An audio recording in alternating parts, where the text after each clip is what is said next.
Whātalo whero tātu o tunu i au si mai alau whāwhonga. O lo ta miro nei lo tātu o tunu uri ngāru e ngāru komiti whāpāle mene, o toe sila i teu teu mo le whaavai ma le tū la whono whaamsinonga o whanua maswafa, i le whaamoe e ao manongi i whina ngalo le tunu, i ni tū e sanga whaale le ia tiri ai ia teu teunga, ai mai se foi oni tū e le tari ai. O le te whono lea komiti whaapāle mene o le fionga le sui whonga whatalai, a sui o le komiti o nisio fai pule o le pāle mene ua whiriwhiria iai. O tau manga le whono au fai tū la whono le masino o kuso, na pāsi ai le fai taungalo na lua, teunga fau o le whaavae o le lua o lua wha, whaapea teunga o le tū la whono wha amsinonga o whanua maswafa o le tausanga lava lua o lua wha. Peitai o le toe fo iatu o teunga i tūlanga wha komiti, wa ave atua i nere ngā luenga i tū malo e mawai le avanu o le tōtele, e whaari o lātou whina ngalo. O se ngā luenga fo i whaapea na whaatino le tūsanga i lua awhe lua sifuru, na malanga i fo i le komiti whaapāle mene sa ia i lea teimi, e sa ili ni whina ngalo le tātou o tunuu, a o malo a whina ngalo ma manatu i le fausi ai o le tūla whono fau, o whaamasinonga o whanua masuafa lua o, whaapea teunga o le whaavae lua o le ana pasia le pāle mene, ia te sema o le nā lava tūsanga. O le asolulu le neivai aso bo o tuai lea ngā luenga, i le tu malo sanga ngā tasi, sanga ngā lua ma sanga ngā tolu, whapea sanga ngā wha. Whapea i tu malo palota o a ana alofi nu mele tasi, nu mele lua, nu mele tolu, ma ana alofi nu mele wha. O le asonga fua le vaso neina amatai lea ngā luenga i le motua upolu, lea na awhea i tu malo palota, o ano a maatasi ma ano a maalua, o i tu malo palota o vao fonoti, a le ipata i tu pā ilalo, ma le ipata i tu pā ilunga, whapea i tu malo palota o le pā maloto whanga. O le asalua na awhea ai whale ali li tasi ma whale ali li lua, o si umu, sa whatatasi ma sa whatarua, whapea le whanga ma whale ase la. O le fuafuanga le pūlenga o tangata tā whau mai whafo, e te puni le no fuanga o le nuu o tūmbanga nuu bo le Cultural Village, ai se i to e te pena le no fuanga e au fiei whale Samoa, mo le fono a malo le tau pulenga. Wa ave se tusi se tasi o fai pisi nisi, o lo to tongi le na lisi i se whale Samoa, o lo wha ngai o i ailo na whale o loa o mea lofa po se gift shop. Wa wha iloa le fai pisi nisi le fionga tupola e le tino Therese Finau, i le na tusi i le pule siri o le pulenga o tangata tā whao. E nate mana o mia se wha mini nonga o le wha ai unga e pei o le aso, e toi te talaina no fuanga, ma le aso e toi ava no aire te talaina o lana pisi nisi i le no fuanga. O le fono lau fai pisi nisi ma le pulenga le vai aso o mawai, na wha ilo ai le pule siri ni ona atunga lunga i wha asaralaunga tau wha leanga, wa wha asangatu le pulenga o asaralau i lunga o fiso ta inga televavave le social media, pe tai o le tasi leo mafuanga le tusi le fai pisi nisi, e fia manino po o i tonu na fai ia wha asaralaunga tau wha leanga i le pule sili, ona ua whalawa i tele a ele i loa po ai. Ua whaali ai e tupola Therese ele tino whina ula na tusi, o le aia ave se tangi o le tau whaaleanga le whaamsinonga, e whaatu tūlea i le pūlenga ma le komiti whafoe. O lo tālia se teimi e whina ai le pule sidi e whaia se talanoanga, e au mai eiso na whina ngalo i vaenga ua whailo e lea whai pisinisi le na tusi, ona sa maua i eise wheso ta inga, i le amatanga o le vai aso ma tā paso na whina ngalo, whata tau me tā upu na la ngai de lātou whilo inga, ma whai pisi nisi o lo lisi le nu o tūmanga nu o le pūlenga o tangata tā whao. O le vevesia nisi o whana wa onga le taulanga i le amatanga o le neivai aso, le ise ola ma se soifua na whano ai, ai o le tama onga o le kolisi o madua fau le ana wha manu alia i se wha o lima, ma ave ai le whale mai o lo o manuia. O le tala lea mai leo a o wha ngā solo ai sue suenga, e sa idi le mafua anga o le vivesi, ai o ai fo ini whanau a kolisi o sangato Iosefo ma marua fau, sa loto lo toi ai. O le vivesi wa ave eise tu alalo i lunga upenga ta wha ilangi. A se tasi o tamatuai o sangato Iosefo, le sunga la auli le watea polata e vaufosi smeti i alo ma whanau o le kolisi, ina ia taofi nei loa ia a mio le pulea. E whapito au ngawhane nei tau te langa i tama o ngā uma, o lo ua wa ai e le vai aso nei whanau a onga i le taulanga i pia Wa toi tūlai mai ai nisi o be singa matulanga. Lo tūlai mai ai ia fusuanga I teimi o le tua mai o aonga. I le nei vai aso ma le lava aso. He watu ale nei tau te langa e whaapito au ngafa I le aonga a sangato Iosefo I lo topa. He tal sangatu ma le nganga wha loalo. I tama mateine aonga uma o le tato wa aonga o le kolisio sangato Iosefo. Wa matuala ngona lava le whaanono tele. Pe awai atu le tūlanga o lea ngai mai pēr le tato wa aonga. I le le mawhai lea o na tau fiofia tūlanga le pūlea ma mio le mawhau. I tonu le taulanga o pia. O mai o na whaia nisi o whai unga, ma nisi fo I o tūlanga. E whaasalai le tato wa onga ono le mea lavare nei o le whamisa. I no whonga whaitele ai meise le mawhau. I mea o lo o afi o aile aturu. Aua ngai mai lava ua whatupu tele ina ma ua ngai se tūlanga tātou tele mana mia. E watu aile tua lalo ia ma le upule nei mo tama o nga uma. O lo o lato whaia pēna nei tūlanga I tutonu le taulanga o pia. Ua te tau o na tau fia nei. Ma e le tau whai atu le whaafonga mai a li pule ma tamaitai whai aonga. Ia se I autou sila ane. E le matango fie le mai mo mai o le atunuu. Ai mai se fo inisi o aonga o lo lato tausi le file mu. Ma tausi le vana nofo ma tausi le whea fani. Aua ngai le tatou wa aonga I tūlanga le pulea. Ma le ai o ni a mio e le tala whengai. E tu sai matama aonga. Ma mea umasa tatou wola ma awa o mai ei futia wa sola. Ma so walu. Ma e watu ai fo I le nei fautuanga ma le nei tua lalo. I mātua o tama o ngā umol kolisio sa ngati Iosefo. Se I tau silsilane mo tau vai o tau walo ma whanau. Lea a fia I nei winga le mi ngao, winga le mawhauwhau, ma winga le tau pulea. O lea lea a fia matangi se wha matalanga inisi o le atunuu. Alo ma whanau o lo lato tau sia pea, mausi o sta ia tu langa pulea ma mio. O lo o inai o tau e mātua, ai meise a inga. Le sunga la auri le watea polata I Valfosi Smith, stasi o tamatuai o le kolisio sangato Iosefo, ai o se minsta o le kampeneta. Wa avele lango o le tātou malo I tāpenanga le tamaitai o Heilani Bell Kurubu, le wa avea masui tau vau le tātou o tunuu, I le tau vanga e sa ili eisi tau saro le atu lau le Miss Universe, wa whamoe moe whaia le masino November le tau sanga nei, I le atunuu o Mexico. O le langolango le malo ono whailo le sui pāle mia, le fionga tuala te vanga Iosefo Bonifacio, I le sauninga na whaapale aile te maitai o Heilani, e a vea matau sala o Samoa le atu lau, po le Miss Universe Samoa. Wa tolu sifuru tau sanga, e leito e a waisa sui tau vāo tātu o tunu I lea tau vanga, e tau sini o aita maitai o tunu ese langi.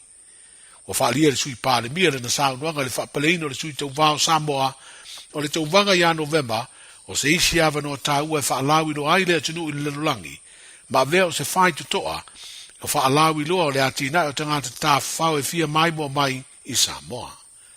O lea fui tau vanga tēle le lelulangi e pēr o whaalia sui pāle mia, o se isi o tau mawhainga maua lunga o wha maite, e le vaenga o nanga tau pisi nisi tū maoti le atunu po o le private sector. E se lau tau sifuru ta maitai o le atau sini o whaatasi ma le sui o Samoa, I le tau vanga o le a whaia le aso sifuru ono o November. Wa sa vali le lima sifuru fitu tau sanga, talu ona talia le malo Samoa le polo kalame fesosani le malo tele o Amerika, o ali imatama I tai pisi koa. O le vai so nei wa amata ngalu e le to sifuru tasi o ali imatama I tai pisi koa, mai lea polo kalame le a o ina leo whana ua le tinu, e le ngata I tonu a onga upolu, ai whapea ai le moto sa vai. Las Friday o mavaina alo I aile amtali o lato ngaluenga fesosani, ma tu ina alo ia atuai I lato I le minstal mta ngaluenga o aonga mtalonga, le fionga se ula Ioane. O le porkalame o pisikoa na amata whaavaina le tuksanga yamfi visalau ono tasi, I le teimi o avea John F. Kennedy, ma pelestene o le malo tele o Amerika. Manuia le o ngā tutonu o le vai aso I fuafuanga mga aduenga, soifu. Isilia mal se lau fala oloa I Samoa ma whai ona whaanga I le talofa voucher mo whaatanga alu a inga. Ele atua lava se 5 minute lafu antuai mai New Zealand, Australia, Amerika, mai si antunu. Ai tau no I telefoni maolo e whaanga le talofa voucher e whai e le whaatau. E ma whai fui ona tungi e tuai le cash power wha pēle pili o le vai iso o se taimi. Angai loa I le www.pacific40.com e lafu ai se talofa voucher mo lo a inga I Samoa. Mo nisi whaamtalanga walau mai le olua tasi o valu tolu tolu, lua tolu, po le info@pacific40.com. Talofa lava, o le siu fofonga le nei o Samoa, le Radio Samoa. Ua mawhai an awina atu le tala o le tau I aso taitasi ona o le langolango mai a le Pacific Finance Limited. Telefoni o Valselau fitu whawha lua fitu. Patalo fato lau tala le nei o le tau mo le so ma le aso tai au. Wingo le tau mo le so e matele ina le lei wingo le tau se ivanga na e na iau e ufiti a le langi. E angi malu mai savili mai leitu sautisi sifo la tunuu. Vevela whamawina mo le so e sfuluono tikeri ma le malu lu e iwa tikeri.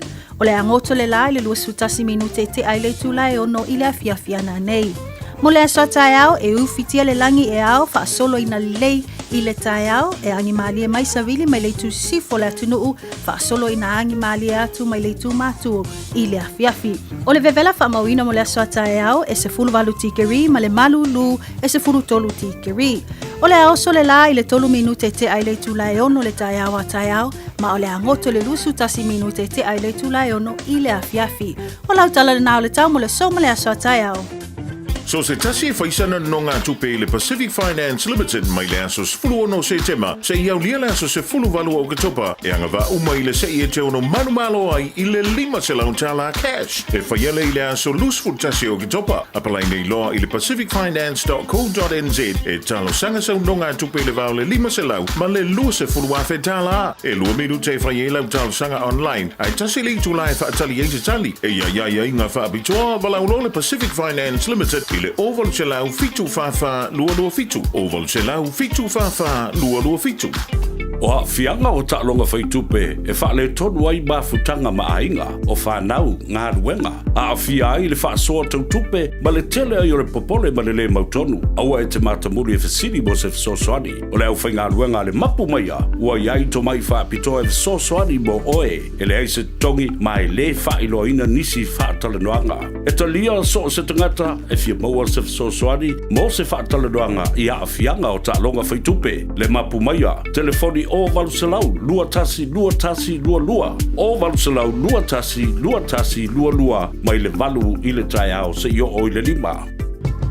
Beta Drive Doctors I le taulanga whaatau I mangele, whaapea manrua. O le vaenga o so ngase pe amana o mia. E whaatino e fo I matuipui o le whana witi, o tuipui le COVID sfuluiva, mo I lātou e sfuluan tausanga malunga atu. Whaapea matuipui o le flu. Pala au telefoni, 255 iwa valu. Mo so wanoe whaatino ai nei au nanga. O fisa whama I mangele I taftafane o le McDonald. A manrewa I taftafane o le Whaletusi po le Public Library. Beta Drive Doctors Clinics. Whai mea alofa I a inga maua I Samoa e ala I le whaatawina o se hotel talofa voucher. E mawhai ona whaongaina mo aso tā ua whailongaina. E pei o aso whanau, whaipoiponga, pe whai malolonga mo tawhawhau ai whaiungo vai aso. Whaatau e oe New Zealand nei, ai piki e lau a inga I Samoa. Tanga I ane I le pacific40.com/hotel. Ma whaatau nei loa. Pe vala au I le o lua tasi, o valu tolu, lua tolu. O lua tasi, o valu tolu, lua tolu. E tolu sfulu afe tala le tino I tupe wata pena I le Digicel mo lana whaapitoa. E whisoswani ai le tonga tala suifuanga wai nei. E tolu whailonga tupe ta I 5 se lau tala cash. O le ase ina I aso whaweile taitasi mo New Zealand ma Australia. Whaatau so top up luas futala pe sili atu mai whale olo masani. Pe lafo foi online I le Digicel Pacific. O le mawale olo wawanoa I le se. E te anga wa foi pe a lafo so se leni le my cash a le Digicel I Samoa. E whaonga ai le ClickX Pacific. Mo nisi whaamtalanga wala au le oval se lau tolu wha lua tolu. Sekia Digicel. All I hear is Radio Samoa, Radio Samoa, Radio Samoa. Tasilima iwa tolu amo. Radio Samoa, tasilima iwa tolu amo.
Aloha se fulu malagi va midu tau te aile se fulu malua i le ni vaengo la woli mantango fia nei o lea so le tupu lea so lu se fulu male lima le ni masina o se tema lua filua fae fi fila nganga e fa antalo fa tuain lang mai mo malau fa fung anga o le dansa e fa funga i le toi audantu atatu tala mai sa mo e pe ona u de baile le fionga i le noria ngal marmana au tanga vaia tipi au tanga vaia ile tai au na le lai toi mo lona audantu ile tau le fitu ile fia na nei pa malo antu telenga ya te malo toma tanga pe ona yai mai le tai au na le la ya se eu me fo stimulate mo antu ele to umi ona tatu toi va ai fo ile o le fitelenga ya te tia ya po onga fair a le au nanga ya fair fo le pitu no o le wanga ya tuai ya marisi fo le tatu au fainga wenga o le mo tātou māputangi le tau o nau whonga mōpo se manu se o le whai le whiawhia na nei. Polokalambe o le awauli ma fo whonga moa o awha le niwa ia so le veia so muli o le neifo i māsina o se tema. Lumara i eile māsina lona se fulu le māsina au le lei o le neifo i tausanga. Ia oa mai oi le niwa ingo le aso o e sa vali i whafo. Ia oi, tewha ui ba vei tere i anga i whafo fo i lele le mānaia. E mo ia o le la e al timi foi le tau o sofa fo se i mai le sa o savi e tau mo i sina malulu te le fe tu la me te alu te tu wai ai le la e di se mela ki ku ku le la pe le se ma fu ang te tau ia ai o le wingo le tana o le mana i o fa foi le dias e te la ala antua i fa fo ma e fa ben o ele la ni e mana i foi e o fa fo la tu ia e aistek ia e mawhanwhana tono le whale a manu rufa aso whapeni o le makua maanga ia o le la nofo i whafo ia tala noa i au la au pea whapena na ia ni au la au tuto ai a whi leo ni au la au ia wike lo kea fua au ke singa ai ku oi pea au tele ai ngala to ia a whi na e whalala mailu mo le awan ia e le awan sa whan ili te me lo ke i fua alu oe le menga era ko ke aru Jumana tuai ia nei moli fo ia le na vala au stasio le tu o langa moli langa fa sa o ale fa la tu le siona tu au ia mo le vai nga ku ai o la wo or kum mo moli o la wa ka wa kwa ma fu o le mot ia ele aso la ni ia un tu te fa na me le vi ile li ia ta tu Pengai le tu ma vai ainga ma fanga ma lo longa o le ia o le la stofi vai mali ia a wol so ona fanya wa ma mate nei mea e vai foi le a vio ngai le on woi so siri e wala va oi le fai me mali e o fe ki so nga sa a kausan e wala kausan mi nunga lo sile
fo i le vina records le ni vaingo la o le malapese le funga la au le da jani ai le jantu so to inga masani ya malip telinga ya tu tia ya manisi fo au nanga o le da ya koma tu yele tu ile ni fo i vaingo la o le fa jalavan to ile so ya fish ya la le to ina ya Solomon le asimala inga le ma to mai dai Brisbane Australia John Leota ya maru yanga wenga o fenga ya Evelina tui manga ole fa tasi mai dai Melbourne Australia Maria Lucina Tava e mai sini UB36 mai California i Mantu Elaine Ville alwan tuai i o inisile i ofanga ma fo eva befo i Reeves Goshi Nicole Ware Melbourne le ma futo mai le to ina ya fa vitai a mosa ya ba Desmond Bango le wa fa tasi mai fo i le riva ngola wo ma no na bia tu fa tai le ma futo mai fo i le riva ngola so i le tu ma nanga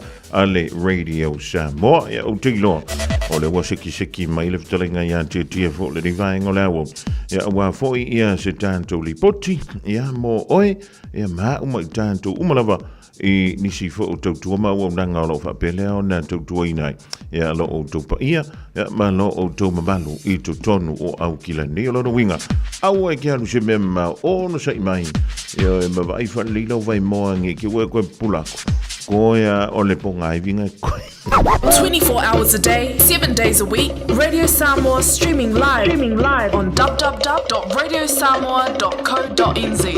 Alewa lu se funu male vanu minuto bote ai nei le se funu male lua ile anganga fia o le wa fatasi mele vitalenga ya titia le nei fo i vainga le a woli matango fie o le aso lulu le nei aso lu se funu male lima o le lima sino se tema ya fatalo fatu lo le vitalenga titia ma no le sopo ma no le ngalu Fifia fole tato po kalabe te fatalo fatu lau topa pangambua le fo tei le oli ya le tau tua foi bale au danga fa o pe le tato Radio Samoa ma le po kalabe fanga solo pe o ile de yo le asuru fatalo fatu le pai bolunga tato wa triu ba tamai ile le fo yaso ma lo se fo bodia ma lo fa la ngamba so manu paisi malu lu le tau ai se le ba le bela la tu sa watu tato fa sala ngole au danga tau tua le lady dora nei i le Tolu skuma tolu, Wamsley Road ini i o tahu. Pe ona ele tau tua danga bole malu tato wa triu ma lo se fo bodia so man ma lo le fai ma lo le tangwan ta intia io e sa le ala utalinga le ia wo e pe tau fa se ele sa wale la fo ile le ia na la va ma lu ya le savili awa ila to ya le a fie le nga singa se le ma ni o jelo ya na wo man tua la vala ta pedanga fo ya male malu wa yo le to ma nanga ale Lady Dora si nai fefo ma ngele le po to le ile o danga titi o madu le tolu sua tolu Wamsley ini o tahu o e se mo fie lava ia ile bate o danga bate tau tua ma wole batu pale tende ala vale ile tuluman ia pe ai ngai bai le o tau ia te alu ngai bangele i pamoda e te mo wole bate tau tua le mata o danga a le mana ia la ia te le tatu tama tanga ia i tolo para inga a uila te mo wai ia mo tama foi le a walu se fo maloina mo fala waina ya mo le apu mo le kapisi mo le maukengi mo le ai mana yelo se sila mal ale la bautum pai lo atu di se vai ngal bato ngal bato tua mau ai mari se toma tanga mo le malu le taiao le ala lo fatu de tatu atu de vai ngal udi se man le ling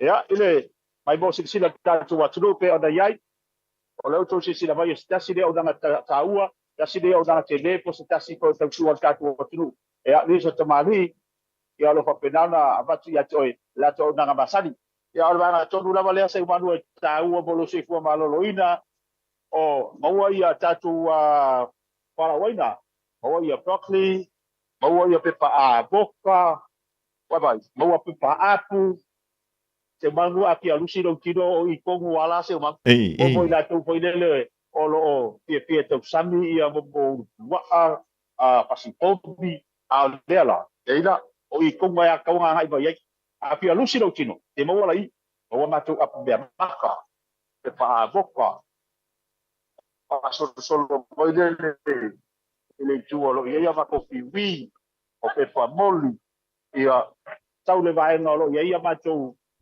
a yangi ko keka pe pa yangi o vai se ban Allah le ka mingo ia sisi mea ma wale ma ko mau kengi para mau kengi le wa wale pusa pipi voi le ba ia su ma ka o ko kongo la ma kama ole wa ia tele ba to isi ba ku anga ba isi properly ai kama ia kama ia le ka o silo ba ku koli ko ia koli flower ia le mo tolu tala o le tau tongo fiela le mo dia ma tu se mam o le sibana ka ona o le tau di favori lo so mo tatu le tolu tala pa le tele tau tatu o lo le tonu le te ba le tu lo ia ma tu ka pisi ia paso solo ma le siba nga le o ia se malu pe se sira ma tatu o tu a paso lo atu tatu a se ma le yaso o tonu la valea o lo ka pena ona a solo tuai ia o ia te sa lava o ia piki au apu o au moli o ka fisi avoka o se sila mai patu mulia na le malo tatu wa tunu pe ona ia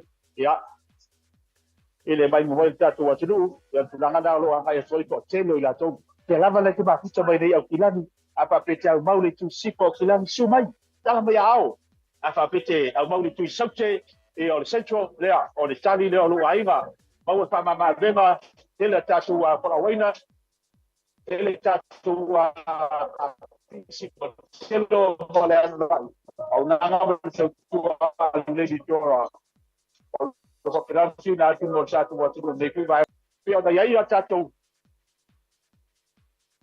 e mango le chato o me vai no e aí a chato a chimen pan que te qua ya vai e macau que ele é o que o se la sila mo o se la popo ai ha po ka la vai me chama vai me ya au al ma ko que qua saka eu mango kuma sila vai wa ai vai sila mamalo tatu wa tudu e ala wa no ge o ia le tora le mo ko na sai se ba bangi teke vai o ko ina vai in size tole Allah makau kia ya o sia vai ngalo ile ma so jangan belum mati tu se ma pa ma le loto o ia ile ma tu wa ia ida vale le musukai o lo ma payo na nga se ngai le chelo sa mafanga ya wala ko matsa ma tatu wa tudu o le tau tuole nei o lo pai poe na vai di so tatu o lo besamo a wala ko matsa ma tatu wa tudu pe o nei lo no wi e te leta ko foli o lo pai pona ma tu o na mai tatu o lo mai papo e so sani atu o e pe tatu wi a stalo fa telo vai o lo yela na ma tu tuole jora se man Mano ham tanga te tia o le sili mai ni so le manu le tudu pe mfina toi fa e mo tasi mai lava ia le awala e uia tuina wa lo te tau mai tau foi lele a tanto o so mai nai mangele se sa e lunga o le awala le alwan tuanga i nai le ulutoa ia e pe o nai le tau fa a sipa tuai mai nai fa vona yoi se manu e so mo fia lava e fa ona e a fa pete a wa wi mangele fa ona so mai Mankey Road ile mena yele au namba to kolo tu to e ngapale mai e la bolina o nai af mai e o Wormsley Road ya o ina tonu la tsalo isi bodi ya pela slime e taulo tu manu o lo ia le tonu suma tonu o nalo se le ni kola ya o ile ma to tua ale ma la yala ale suma lo o lo volma tu fa to termine o ya ia Vai levar saúde, vai. Ah, olha lá como eu falei. Eu vou make a switch. Eu vou fazer maço. Maço. Ele lá como coisa. Ele com forma. O cai da dia. Vou ir lá então e mai pon, olha. Tá com sabor, maço, dia. Ya, smoothie. Cai de uma carapa. Ele não me faz falar agora cheio isso. Ya, calma se vai de saúde vai. Ya.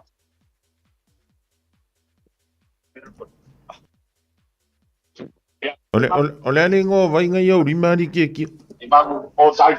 Ole o sai ya ole mango smoothie. O ka ima ngai. Olo no winga. Pai e fa ngale mango foi le io sabo le mango susu. Mango le fa nga i le mango susu la be me ka kusamo. Ya la vai saco, ya la capa. Ora ka kongwana le paruang ia ka ko ke pua nga kongwana le Sorry. Ka so sin sai e ka se ale le ke pua le o mal vinga E mawhai fo inga tina i le fianga ngir ke puanga e kasire ai. Ole breakfast, lunch, dinner, let's start.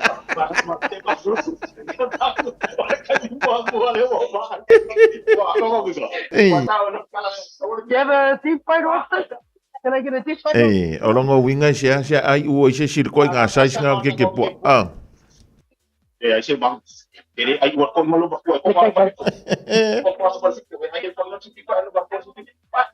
I've got for favorite yeah. Oh, The moment for like, oh. Mauar falai, mauar sak sor. the crunchy. Ei. Crunchy. Ia. E fua voi la ele. E fua voi la ele malo, voi le oloa. Ia wa afa pe fa le tonu oloa o nga ir ka banga e saka ari kiki. Say, Bang, apa pe ufa le komolo, yeah. Malo olo ko inga ai vai pingi. Ko pingi dia. Ako inga dia. Ai apa pe vai batas ko.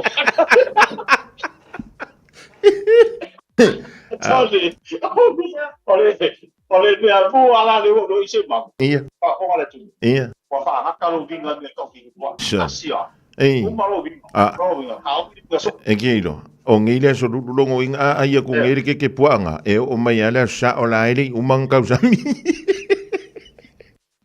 Nga le wo yele pula le wo so le fa ma ka o fi de vinga Only one is enough. yo si ala pa yo olo ko nga ka fi de vinga so Only weekend, yene vai sam. Pues, Nico, pues. But the difference with our one, if I'm out, I'm going to be some. Oh, you put in a shop for you some. There was a very first one they might do. It's but it tastes the real salmon tastes the you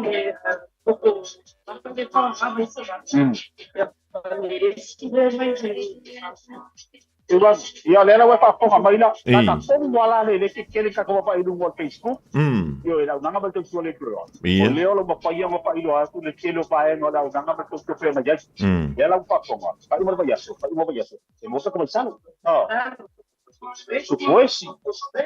O marco poes. Vai vai. O loia me sai pelo tatu watu. Lelo ba todo sabo. O lo ma fai o nga se ina i ki o nde.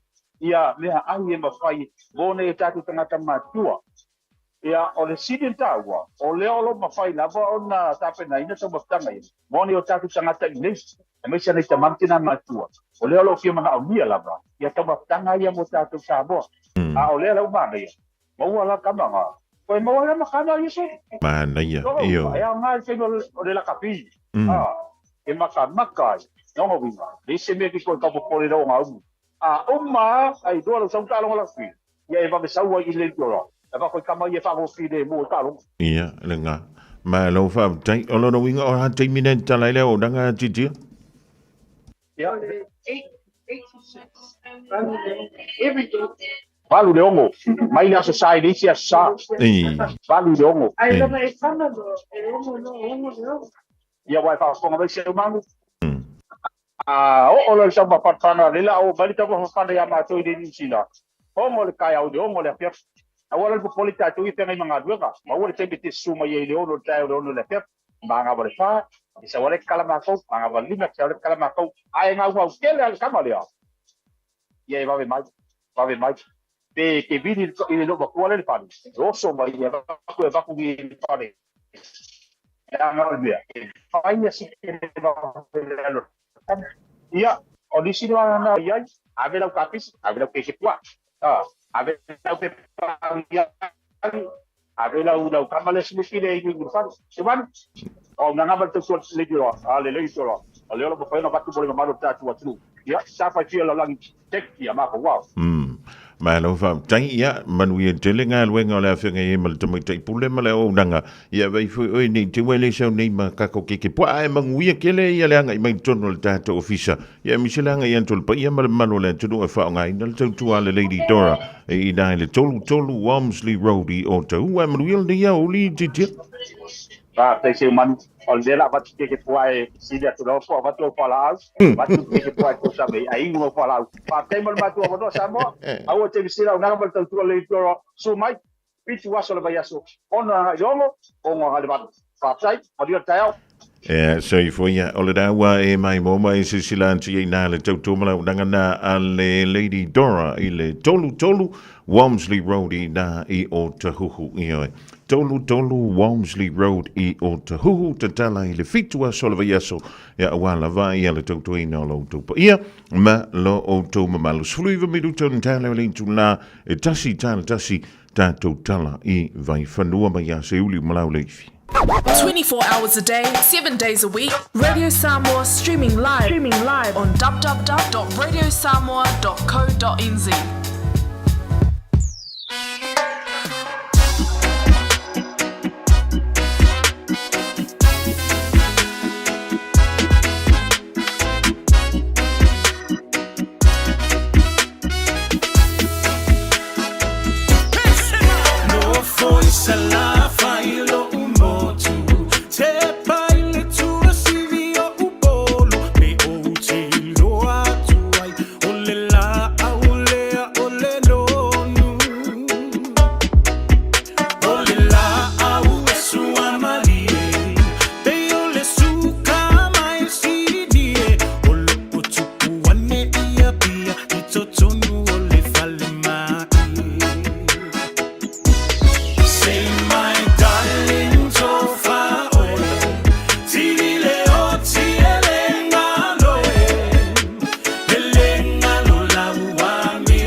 Fufonga Samoa, Radio Samoa, Tasilima Ivatolu Amo, Sekia Radio Samoa.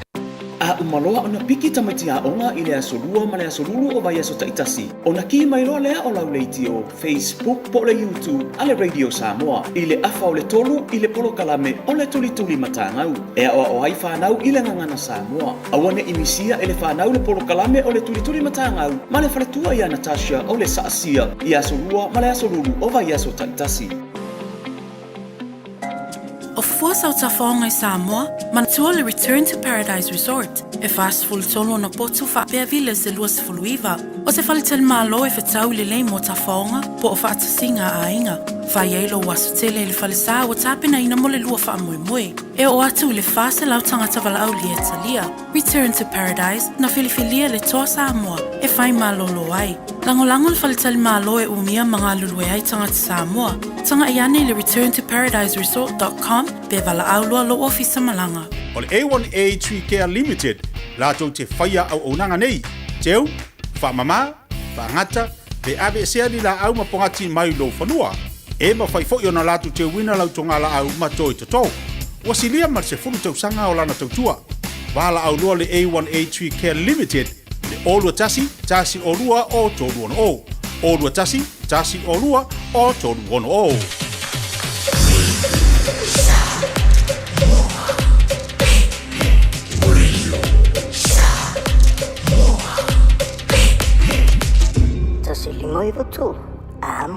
Sfulu tolu malaya video ton talo le July tasia tale July tasi. Rau dan tu le se fa bo ponga on tala i vai fanua mai le sunga ya se u malaya le fa o wina musika ya wal fenga you le tru mo vai ainga malo longa ya final a fai tu la la lan mal sfulu ai a fol sfulu malo yo wale ban tone joy fo i te fringa we so ya le fewa ole manga ya le la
le su fonga malina le rubber band mala sunga ya moto tasi asua o le divang o la woli mala pese ale pese tuai ale puniala va sauya o la upenina sautao yo ya lady Dora o mayen tantic ta ga ke pua ai causa mia kwangi o la sa o la causa mi le sai so ke pua ni san monta tia ya sai se so ke pua o lo fa pele o fa to wina dala o nga le lady Dora e le tolu Wamsley ya roadie down e o te hu ya fe o nei au kila ni saute ya fe o e fe antu ya ya siele da fo into tu ma le da au nanga wa jelo ya o la woman to antali le ya le su al ftalenga ya tia ya ma le fionga ya le ndwa ai le to tali mai le tanto ofisa o le wa to e ono mi lu te ona ta le to line tas ya tale tasione e fonga le e nisio tanto tala e pe ona sauri ba ye le sunga ya se uli mla lefi awala vale longa pu yeli e o lo o to ia ya ma lo o to manu o la so antaya o la fa bele ona fa i lo ma yai ia le lisi fo yo lo peleki o le sauri antu mo lana ta longa lona lua ma le awale wallabies i le longo e Wellington le fa unga o le riva yeso e ui o laua mai a ona teulele ia le afo le tanto wipo fo i le o le bladder slow cup e pe ona fai ai tau sanga te tasi le vale o New Zealand ma Australia pita e le o mautino alava ia le tulanga e pe o ia nisi o tulanga i tutono o le peleki e matatunga le futa amanta ia le taimi fo i o le fai aonga faule le i o Scott Robertson e pe ona bavaya tuele tautua le i o Ian Foster i le mai ai o le ipo langi le tausanga na se i bavaya today le i manui ai i anto mawhainga New Zealand ma le o le peleki i le maua leo le champagne o le ipo langi ia pita iani o le temini te lea whiranga lo i o lo whaalia i le tūlanga lea o le numera se fulu ewe i le tūlanga fo e pe o le iaia le toma whaia le li o Damien McKenzie ma le wha tuanga o lo o tūpe iaia le pulenga o le aua o le peleki i le nei fo i wei tau o le lai mai tauina fo i le nisi o whiranga lo e whaalia whapea o le astronai nei o le antoi whaia fo i le tūla i mei o le li o TJ Berenara anto ai maleli sa ave makapteni le li o Sam Kane pitai o taia o leo le antanto manino ai po fe leo se i le fa tuanga le li fa ya onga pe o le anto fa fangu mai lunga le tulanga santa alo mo mo ai le li o Bowden Barrett i tau sanga uma vai e li malanga tu i ya pani i lana mano longa malana sa ilinga selen e pe o le anto ma fa pe e fa tu ma wai ia le li o Damien McKenzie i le tulanga o le numeros folu po le first 5-8. Ia, maratua. Se e tonu ala tangataia i ona manatu. E sa o fo le tangataia i ona langona. Ia, o le filifilinga o le awala o le pereki. Ia, e le pe o le filifilinga o tātou au fo i e le tau amanta. E whai ia si mamafa o le sāmala. Pe a whai e yeise sasi. Ia, pe a whai fo i e yeise se. O le pūlenga ma le filifilinga. E maise lavala. Ia le unga o tā longa. Pe a le fia iai ia pe tātou te o le tala tu sa foi lele o tātou i nei New Zealand o le matua fia manumalo e whaia ina loa ia e pe ia o le ai o le wha mua ngāpi ia whaia kua i fo ia e whātu tu atu so o manatu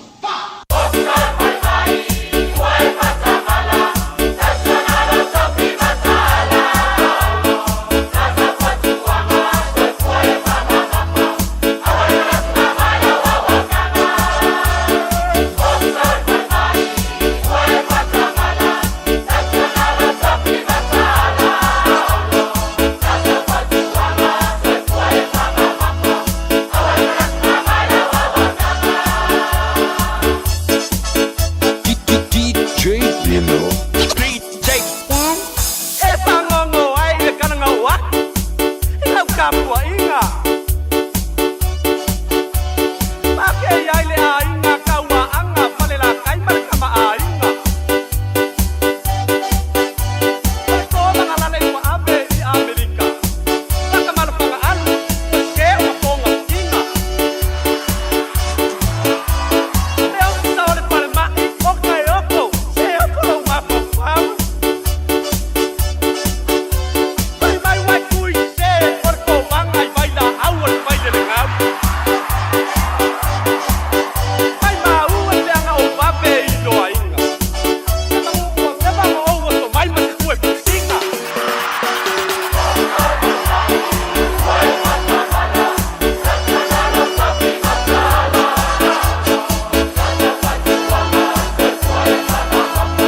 maki.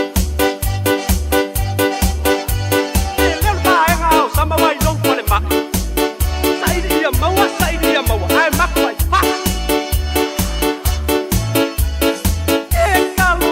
Kalau pai dia pionga di kobanga. Leilo lava pe ai wa ufia ni ngangaleanga.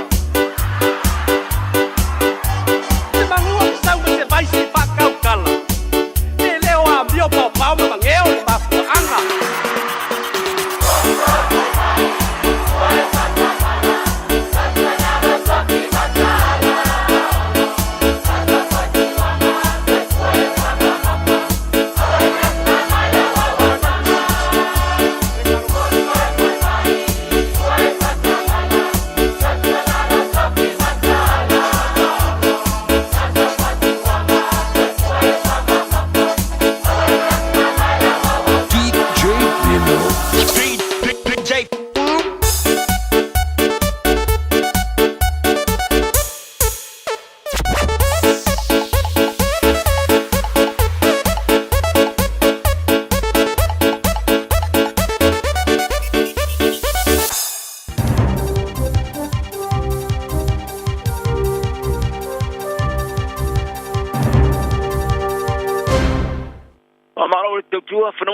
Talo fatu tapa ngale tunu fa fonga mai tala mo ni o uli mo tala tumo mo le tio sa mo tse mai tolo a mo ta pa si mo Peters e tala no atu le ACT ni fa unga ai le fia e fi falo mo e Peters foi se au se loku sa e tau tino le fai o se a mi o matanga te mai ti sa fa tanga no fa o le fai o fonu tanga I fale o ainga e talo nga marao Joseph Parker se siva ma Daniel Dubois tono le maia fa fonga baia I falo telino ne tala o fa ia te ulo le party o le actor David Seymour sa e tapa ina le minsta le vai fafo va vasta mane Winston Peters e tala no atu le ACT por act e winga I tulanga I tuai New Zealand fa tau ya Israel elu ai de fai ni fai uma fai e betai o fa ia te mai tai su te ulo le National Nicola Willis ele o yesu le manatu o Peters o le tala no isi party e winga I fai uma fai fa minsta fa pea e ulava e fai nga malo so fa tas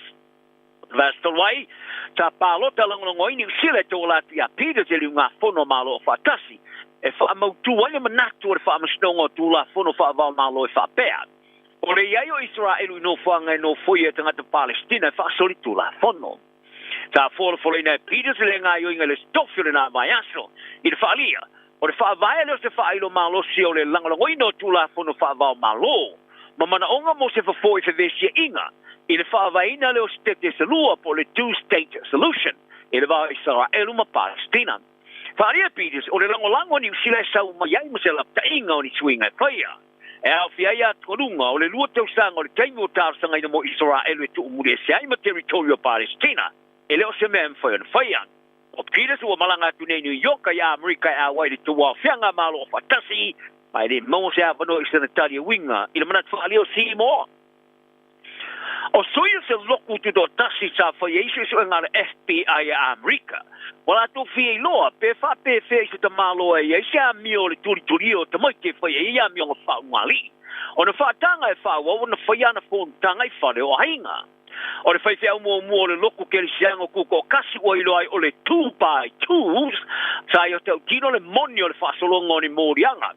Tuai le sa wai no ta mai ki a mio ngā whaungali. I le tono le ton se puri tau sanga, sa ia whai e tamaiti sala aiti le vai taimi. O ia le o William Stephen Easton, e lo ai ia Bill Easton, wa fitsumari iwa ni tau sanga o Kerry. O Easton sa avea mawhai te au lea loko le 2x2s mai le awhexala o nus maleno. Se ia o le taimi sa ave e se ai mai le te ingo le lotu, ili se puri tau sanga munmuriane. O lea loku ke siango kuma oke kusamale lua afe li maselau o lana au lotu le onos furo fai te au New Zealand nei. A ele o lesi torino se whaala tonga mo so soni po se charity. Ele o iei po se ingoalo ia a poni no whanga e whaiaia lako loku. A o se pine wha mau le loku. O ana whai thau e wheo ai solo te tolua mana no whai whale o ainga o sui o le lotu moni fōru tanga. Ia Februari tau sanga nei sa wha maoni ai alwainga su a whapitoa le FBI a Amerika. wa amateina de sala to se swe ngai le loku ale 2x2 ai pole the truth e lo ai foi ele pine le fa mauni ngale FBI ai lo ngoina ila to e tangata ni sila nei sa tua ia le afia isa wanga fa pe wole loku o isi do tono le loku sala to longo le toni sila o eastern e yeso na wingo se fa manu fe ai pole predator e o mai lava le to sang to wai fa wona ve ma vai ngo fa pe we away pono tanga i fa le ainga le so luo le vas nei sa tu la i lumon fa mstonga kai kohe district court ma fa wa wai na ta fia se yo le taimi la wai lona fastalanga ona soringa tu la fono sa fa solo le tons to sanga i te mai ti to ono a ola i ti le vai taimi a fia i mstoma kiti na ole palu to sanga o le talavosa sa ia le ono se emaili sa ia o nga tu le o maulunga le Bayfield High School i Dunedin e vena whaari ai e leo o leo wha au penga ina sa tau nuu i lea o ngai no walongo ina i eise wha matau li te o le vanu ri tae o na nafi la mafu ena loka lea o nga mwhawheao e se ia leo i lima sa lau lima spuro ta maiti mana au whainga ruenga mai lea o nga ta whaari ai e leo sa tini senior officer Billy Nick Lee ta sueina e leo i se pale i Dunedin lea o uli ana nafi masai sa ia se talavo e spuro na tuksanga o le atu lai lumor whamistonga mo tupulanga i Dunedin lea so a taeao i le morianga o le whaio se whamatau le oti. Mani e li o lo ngā lulu e whatasi leo ma lea onga i suesuenga mai fōringa mai e iei nisi o morianga e whaia. O whata o toina le malalo ni sila le amataina i ale leila loifo ma le tasi satelite mo le whaongaina lava e i la tau. E toi kiki lavo satelite uma le vani munimo e ona ina isi atlu. Ai po isi kampania lo wharango lango i eining sila i te minei. Ona fuafuanga whata o tofou mo le vani monimo vaianga tau se malanga inga le ea. Ta whaamatuina le astona nati, o ta uai, o se misiona mo le amataina o se satelite a wao, o le a whaavaina e le io o ile luafe ma le tau se pului. Li putia le ta uai stu Singapore po, o le a whaavaina se misiona e to walatu le atina ina, fausia, amataina o na whaonga, ma le whaatinonga, o se tasi ai pole telet fo na satelite tu maoti. O whaamatalanga e au ina mai nei satelite mo le malole a sosani e mata i tu le vasa ai po le vaa nimo le vaia. O le whaatupula i o le lamatia i whewese inga le vaa nimo au fausia e Amerika i a whainga paanga matunu whai paanga e whaasanga taumata te atoa i a Saina ma Rusia. O iei le whaamoe moe ngō tanga tole lau moe Wellington e o le tāpanga le malo e toi whaafoi tanga ta whainga rua ngā le malo i o Fisa. O se lasanga le leile mo pisnisi e petoi tupe maua. Ai ua whaalia tanga ta whainga rua ngā le malo. O ta uma mai nai la tau. Ma ua whaau ngā le malo i au whainga rua ngā le malo e avea ma alwhanga. Sa whaalia el ta mai ta ministau tau tua le malo Nicola Willis. O le ngā lulue mai whale ua leo se mea iai. Ma ua mō mia le tō tele atu na whainga rua ngā le malo. E toi teleu i ofisa e ngā rua ai. Ma ia tā wai o Wellington e am ta mai le asonga pua e o le asonga proile ua peo se taulanga o ni eitu. Ai o le tūla taulanga tele au kilani, ele o iese pupua ngā le kona whātono o le taulanga. E sui ana wheu ia inga whtutuna inga i tūlanga o ngā luenga. E wilawa e tusa male tasile miliona tangata anga i atu le taulanga o au kilani i vai asta i tasi. Ai o le whatula mai o le taulanga, e tusa male tōse furuafe. O lo uti o tele numero tangata te tauna ia i ta i vai asto. Talu mai lava taimi sa tapuli ai ko vikes tumariva. O le tamatai ofisa stile bebek sa i whalia, o le taimi e whatino ai. Sa i tā wai e ulava e whawhitaia le iai o se matawha i oi moftu tuna inga i ngā ruenga, mai ai fo i taimi e tāwhenga i enenga lue mai le whale. O le taimi e toi ilo nai, le ai inga wharia bek, o mo mia e bisnisi se tu leinga o ni sele ni maua. Ma o te tau ai fo i whaalaparu tonga tu mo oti o na toi wha fo i ato o lato tanga ta whainga ruenga, ai o le whona whatonga o le taulanga o kilani, o te whaalaparu tonga le malo, e te tau o na tau la mua i le toi taliu, i le ofisa. I tālonga o tau ina lupe sori ai lauri tau se panka, o io se fili o fitau i mori tamafusu Peritania, Daniel Dubois, i le mai ai o sana manu malo mata i le lafusu angabaristam Peritania Anthony Joshua le whaingo le verso. O Joshua e whaalua na avea mishampina ro langi le pangamawafa. Ta matua i whaatau ngā e Dubois i lumore iwas furu ono awhio tangata mata sa whaatunguri ane malai le Wembley Stadium. Sa mua whaatolopo e Dubois, Joshua le tamarasang mua ma whaitau ai opu. Ai le whaamutalia le fusu anga le tamarasanga ima le tuyoti. O le manu malo tu poa o toi no foilan shopping o le IPF o le panga ba mafa. E ulava o moe meetingo Joshua Fusu Deise manu malo le vao Alexander Usyk o Ukraine e po Tyson Fury o Britannia mo le shopping ia e po le undisputed. Mai fōringa mai o iei se tūranga manu luen. Ai o te poa o le atusino na lima mo se iso na Philly. E stepu tono le mai i le panga ba mafa. O paka sa vea matanga te whasala lau mo le kampania whasala runga tero ta alonga ale DAZN mo le fusanga ma ua fiafia ne tau o i o se isi panga te poa i le mai ai ona i whato i lalo Deontay Wilder o Shile Shang i ana fusuanga i lua muli nei. Ta ia whaari ai a whaia mana o mi e te poa sana panga i la te siva te tono le maia ki lo moli ai te siva. Ma ia tā wai e le eisi se se o fusu a te poa i le po ma a whai a ele noa ma wina se fusuanga o le a tala noa loa i lana pūlenga mo se fusuanga. E na te tonu o ias nang te fusu pirasili o na lele i le rolangi paule me na te mo mio sana panga e la te siva e wha mauni ai e tūlanga.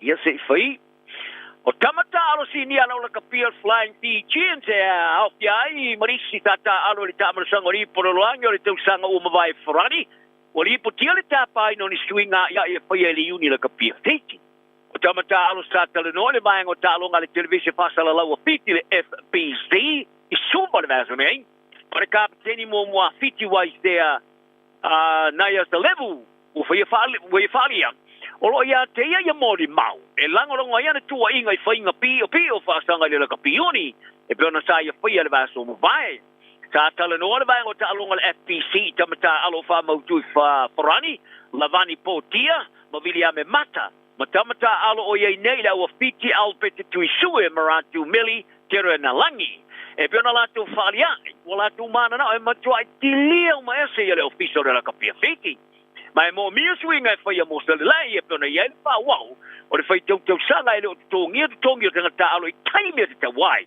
e unoa le mani wha ilo le wha le leo i e wha le tonum Palia potia o mea sa tua ia e naia sa levo le lo minga le The Daily Mail i le vaso tuai e sao ta e wha ai o ia mai stamata alo sa wha wau na tu leia e tamai tau lai ta alonga ai o wale popole winga i o latu tongi malauni sa tua ia e naia sa levo ai ai se tulanga la to te fatu ese ai male talo ngore quarter final ma England le pole rolangi Ferrani to wai nei no le tuaio na mo la tu tongi malauni sa tau tino ai le te fono mo le te minea le ka pia fiti Peter Macy ia le tuaio na mo tu tongi tamata alo ai sa tongi malava ma ia tapa ai na ya selevu e o foina ni fa maoninga ona tuainga o le kapiteni mo le All Black Sam Kane o fa te oto mo ta alo e lanta alo ngofai tau dia lona salau pa wai atu ele kalapu o tanga ta alo o ausia le taisela o ta alo ngofa va malo o fuina le toninga lan luri ani sila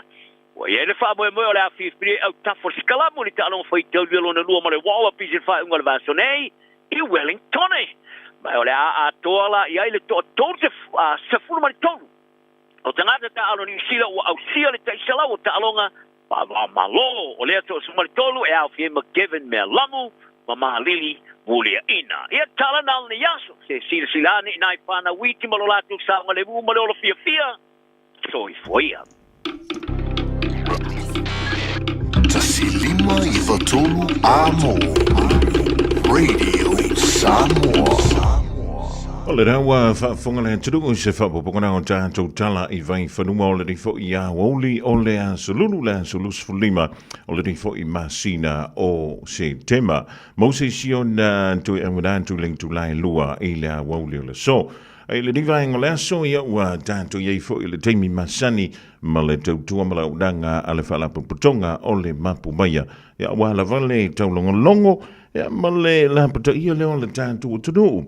O loo fia te lei mene i o tālonga whaitupe o loo a whaina i an tātou a inga ia langa tei leo lau mafutanga ia ma le anga i antu foi i le rumanai o nai alo ma whanau fia langa le dei vaengo la wauli maua la vadoa e tala doa ai ma wha so ai ma le fionga ia le au pepe Anthony le au pepe o le mapu maia va tala vantu lau fionga le au pepe ma lo le au solo ma lo foi le tau antai o tātou o lia ia le vai aso muli o le rima sino se tema After to level say manu mo le no fatalo fat foi mo nga fa lo foi to mama tina ma tua e me se foi la foi nga ren pa ya le tu ha tai mo le ya no le wa patala fai foi le fa yung foi le masin fa masin foi lo fa ta we foi da fia no talon fai tu pe mo le to nga fa tai la su ma le o na o le tātou tau whai wha mālo lawa le tasi a leo pepe ia tonu o le nāua loa lau si la fia fo i le tūlanga pi o nei ai la fianga o nei o tātou tangata ia le nau tangata Samoa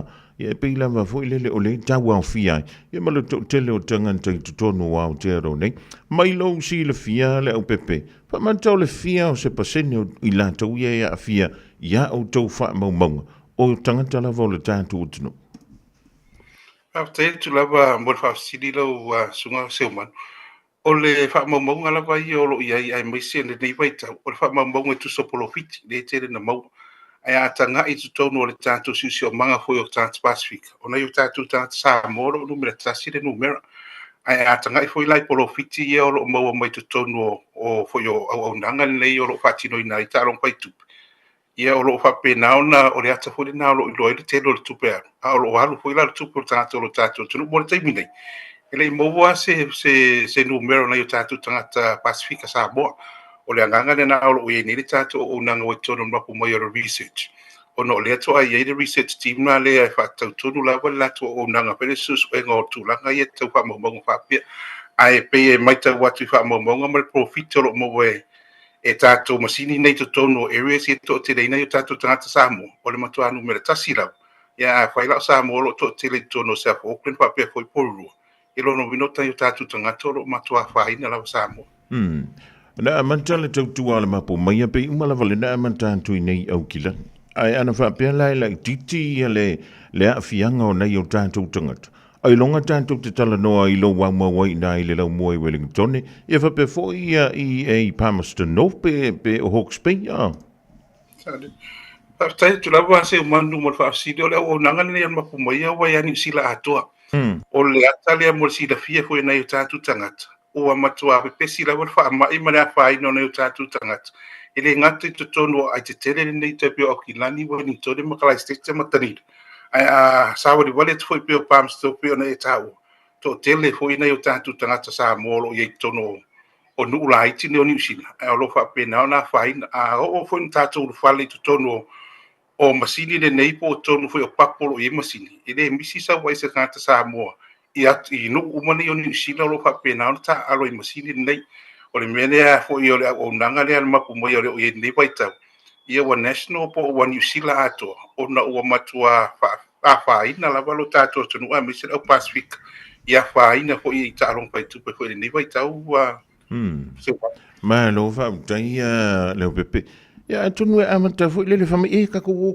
koma ia o i le tangata lana e loa fa sola na se le ni le wingo le tala e pe ona sa no ina le vai son se vantuni a fa ye lus futala le vai so ni e on tol vai so le wo fa futala lo no wing wa matana ye le fa fita uli ya on sa le pepe sa le lava se o matu e matau de foi o le matanga la votu lang fa pia ya to ta fa o malona fa le upo ta fa a mataron fa per fa ingor tara si sa idi manuia o malor fa ingor sa diga manuia e wa mataron le to tau tala se si wa mata foi na lilo wa mata foi na le to tongia pili wa mata foi fa misa ai a matala voltar no ngala tu fa ata foi le fa ingor fa so se yo ta fa wa o malor le ta fa e wa mataron fa lo tu o suir tau tala o le auto so manuia se so se sa idi pe mo se laki ia o malo so eno le laki wa mataro fa msa misa tono le ainga ona o le se laki le foi stafong ia wa tele le ngau mo le tongia foi o pili pe on masenia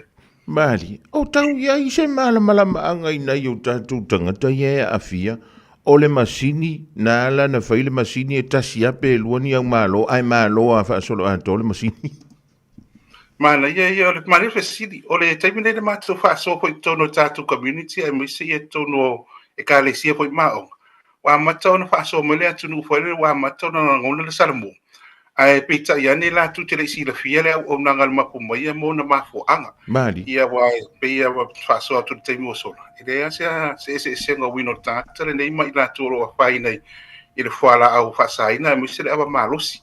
Ia e mai le tu ina nau la tau ia le taawilinga o masini la tau ma musika hui olo e mo mai. Ia ona whapenari o le tō singa ria o le mahofau, ele le nau e malo. Ia e muri ane o masini nei ma musika o lo whanua. Ia o le nau ta inga la wal masini e tu mo ina mo le tolu le whai tula. Ia ma ngau o tua ia le tupele na lua tu mo oi tonu. Pai fo i mo e loa ia, vevesi lo o le tōgia me sa whapenari tu e whamua. Mali. O fe sa oi le mau le au pepe whamai e sa ili e le manui e o i masini. O le tele lawa le nao le whaasoa. I le whaasoa mai fui anai tangata fo i le ua whai ma alwhanga. O pei se tala fo i le alwhanga ia le alu ta whao ai ma amatu fo i le whatu tuanga o le tina le ainga pena fo ta male ai. Ia ma amatu ai fo i le tupe lea na naunou me amatu. Ono o le ala wa amatu ia wha naunou ta inga. Ai e mo mai se manui o le ainga mo mai fo se laki a wame e tutongi o lo whai. Ia e pangai o mai fonga nei se me whapena. E foi si le si foi un ali in fatta terreno. Ia e mana vol tamale ai ngale su tongi de tale fa. Ai mana vol tinale ai ngale tale ono le fiafi. Ai tale ono le fiafi tangi ia tinale ai ngi fam tale te ole tala. Wo vidi mal tamale ai ngale wabe watu ia na ka. Wo umanon to tongi ole a fo yole. Ole vai aso den to tongi me fa de tauri tulai ono. Ole mena le fam tala na tinale ai ngma matangi. Ono ole mafatia ho tulangolo ia. Yo le anganga ni nai mana i whaasoha o na ua mai tau e fui rea wonang. Te leo mafti anga lo whapena o na whai nei tono lotu i whare. Ia o a ingara tu te e lausunga. Ia. O tua luka tasi la o ti te are si tana no anga la tu ia peira o te lan te a mainga. Whapena no o ia tina le ainga ma wata muiti. O lono winga la ole mafaufonga le au pepe se le matua i pi le longa mali foi le la to ita whalong. O le whai mai tateo i o le masini su e lumana. E tateo i lea o ngai su e le lumana i ri mawhaile ngā rueng. A tonu o le wa sui e nisi o tangata. Le to i ngā maule e oi. O le o e su e le ngā ruenga sao. E maua i le manuia. Ma wha o ngata maiti ma whai me pe o na masania. A o le masini pe o se me whai le ngā singa. Whaalua i singa a whai kula i kula. Ia ngai ko sau whai le whale. Ma lolom tu e lue whenga rueng. Sa le la e matauria foi se umano le mena na lo foi tu la fono ni etu. Ia. Le pe o tatu fa so foi te mi o solo fa salanga foi o tatu casino oye. Ono la foi la tu te lo afianga. E ta foi na foi la tu pitola a o ta o le popo le tau au ia a foi tu la. Ma le tu la foi le savali fa fo foi le ia se si fo ta. Ia ta foi ona ese mai ia fonga foi mata foi le utilo foi le o mo li o le masini fa pena foi le musika. Ia na rotu le ifa fofa ele na mole yo se to manatu. O le taimi o tauna lu fale wala vale o le o ka wa to tu pe sai to di mota ra to. Mali fa so ho museta si foi o sofiti ana nafi. Ia e to tongi lo e lo afele to tongi me me te lo taimi. O te lo va asmo to to. Lima se fuluta ala le tu pe to e fa tari le si as to. Sa wa vali tina ai nga mal fa na. Le mena le fola o ma ngaru fa tasi foi o nanga. Ia fo ie se a wala foi ona so swane foi le so foi tu sai tu langa wo ye atu no e fengo fielo te tu i au pa ma o te fa pe atu se ma kwa vai tele na tangata ini moli mau e pe ona e sa noi a ta ule lua fenta la le so en to li masfutala te le a fianga le o pepe ona le stepu mo i le so swane le mapu mai tangata fa pe te tu la o le matu fa so e foi tono e kalesia a mata ona fa tatala fa so foi le tono e kalesia ma fa pena foi tono le i mato le ona ngale fa tino i hap so le tono community resources my information ia mata ona feel comfortable foi na tatu tangata fa so le angol to telo na yo tatu tangata pion fa so atu te mo so ia mo to ali lo la va ele fita no sesi ona o le trusting fo ia maua tinga hutalinga e talanoa turotina o le ainga whiau, whetu. Ma tūlanga pa pena al whalwalea le tūlanga o lo whatino i ngā luenga, a leo tūlanga leo lo mna umbia. E walo sia al whausi o tātou tunu, ia tautua nā ono o awhianga o tātou whapene. I re ngata e awhianga ono nau, ia i re ngata e le o masini o lo whatino o ngā luenga o uma ona whapokala mina i lātou wata mamai. Ia whato sina maho whau na i o tātou tangata. Ia tutu sala ma le tūlanga o lo iai, e aru ruato e fo, Ai to e fo i pe wha lua se furon to e fo e popo. Ia nā ro lafa mai pe ia o se sera o mena whai.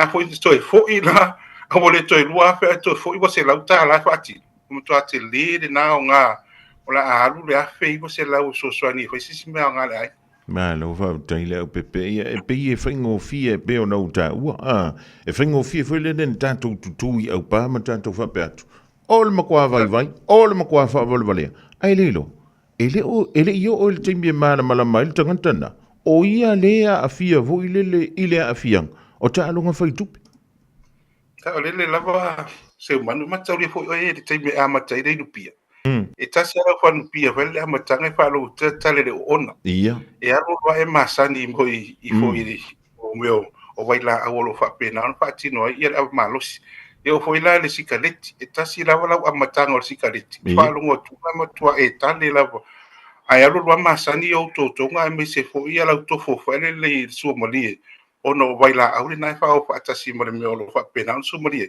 fa pena foi la talong fai tu e a mator ta fo ale o lilo ai tu o ia moli masini ma fa tinonga foi fa pongsa ino to tonu foi o nemeo ia ma le environments foi o ta amilo to tonu o mai la to foi o to nga lu fatas o inana le mo to fa ngata ia na ta tu tangata on to foi mai tu una no folo tonu masini nei fa sanga e pongsa le la sanga foi ngata ia on to mu no le mele na ta tu nga lu fatas mo na ta tu tangata no foi o ta fonga ma le sa idio se laki e pangale o mo me tutia o mo fa pena fa to sina ma ko fa e mana ia vuila le a pepea pe va pe o le na o pol ta leiva ta lo sfulta si e tu e lo ia o mai ka ko ki ngai o le siku sa or ka vale lo fale se marki se marka ia ona malo lo ia le o si o fa e al na so ni le ma na ia o fata taronga i Wellington ia ni si fa so mai kalesia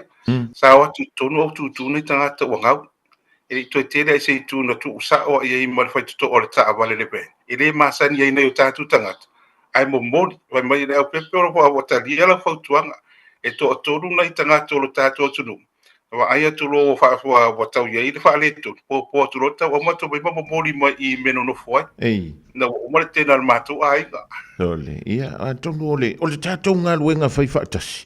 Ia, e pe o le whaapito au ngā whawhui lele ma whaapitoa, ia i la au tau tua, mo i lantou, ia le ua matua, ia kake la ngonga fo, ia iskan keo fo kai, a whape o le kake arungei, aru kai au, aru kalaku kai au, aru antua ia marase le ni kangoa kore kanga mo makuare ea masitupi.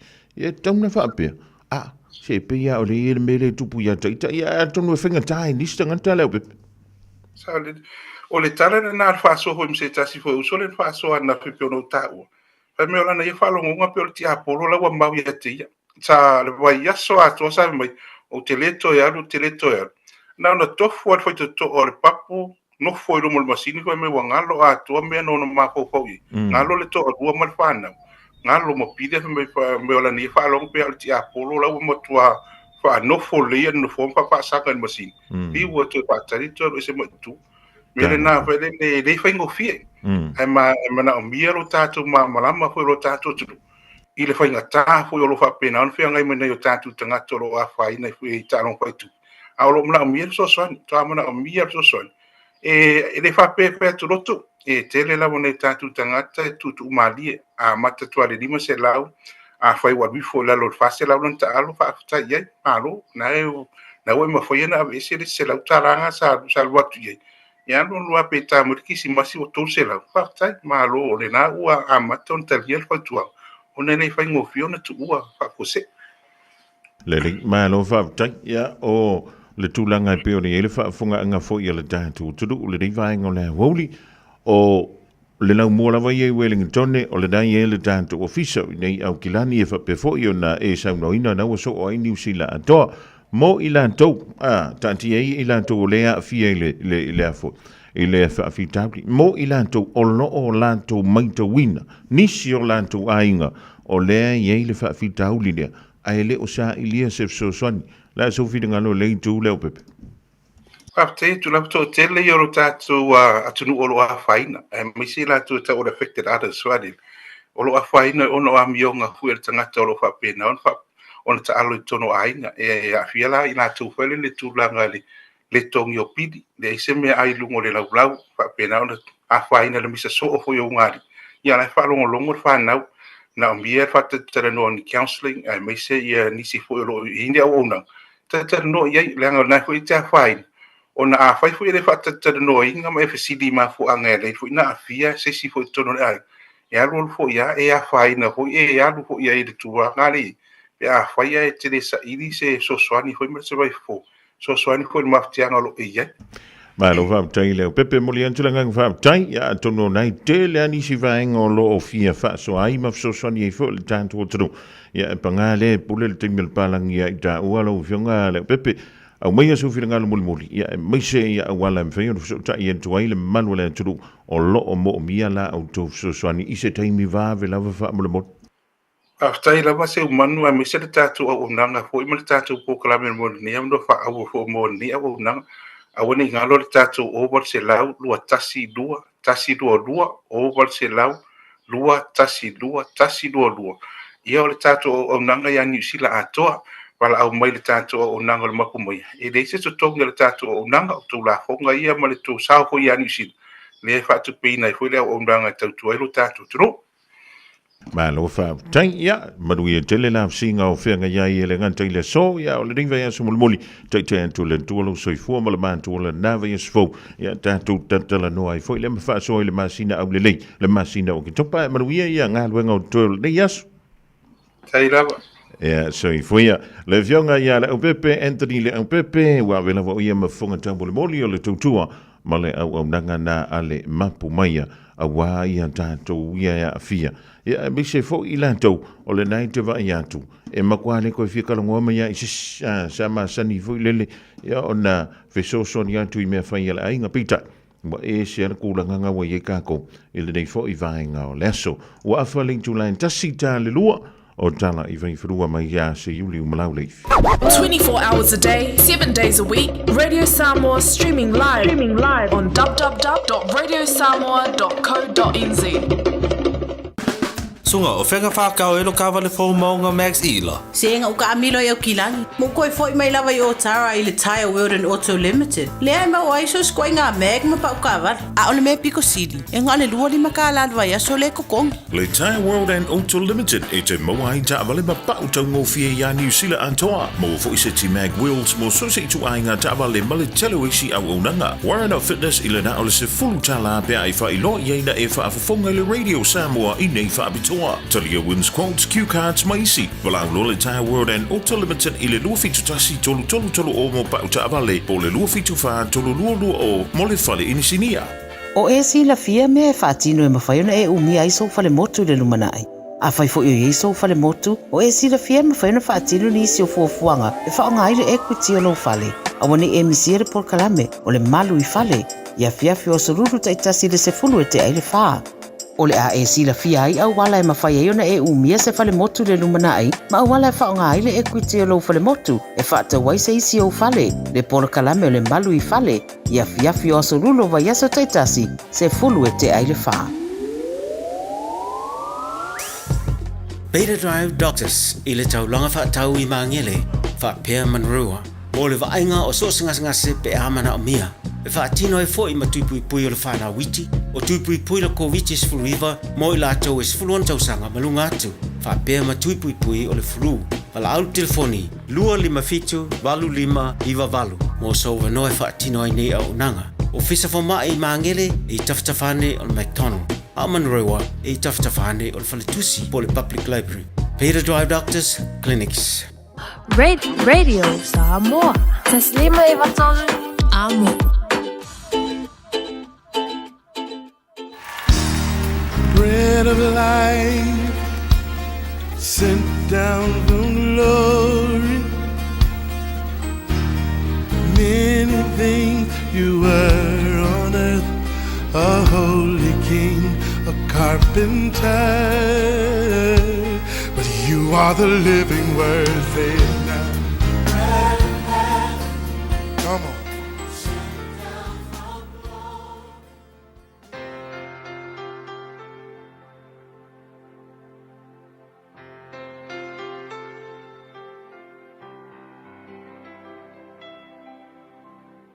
O te whawhiroa i tātua tunu, mai tātua Port Columbia o le Anrita Leola, ia ile amatanga le yaso ele fa ngalo ino na fa filo fa toa ina tama matina matutua to tele lava lise tala noa ma filo ai ia e mata mai mo mai tatu por kalambele nei la ngate lungo le TV Samoa TV1 ia fa pena fo i lungo Facebook ma lord so foi te uto ia matu o tatu tunu o te no me dos fruiva fa upoi vai fa pea ole nei ia to tausi upo le nei fe ngainga ma ia to faia ina ia manuia ai o to i mea umalava ale upo mo le asole nei ole manuia po ole faia ina ile sila le tua le me ka ole tangata manuia ile sila fanga le tua ole tala sa fai tau ia fe mai o tamalo roa to lua na tala noa ia fe atu le stamalo e ke lo le me lilo e ke manuia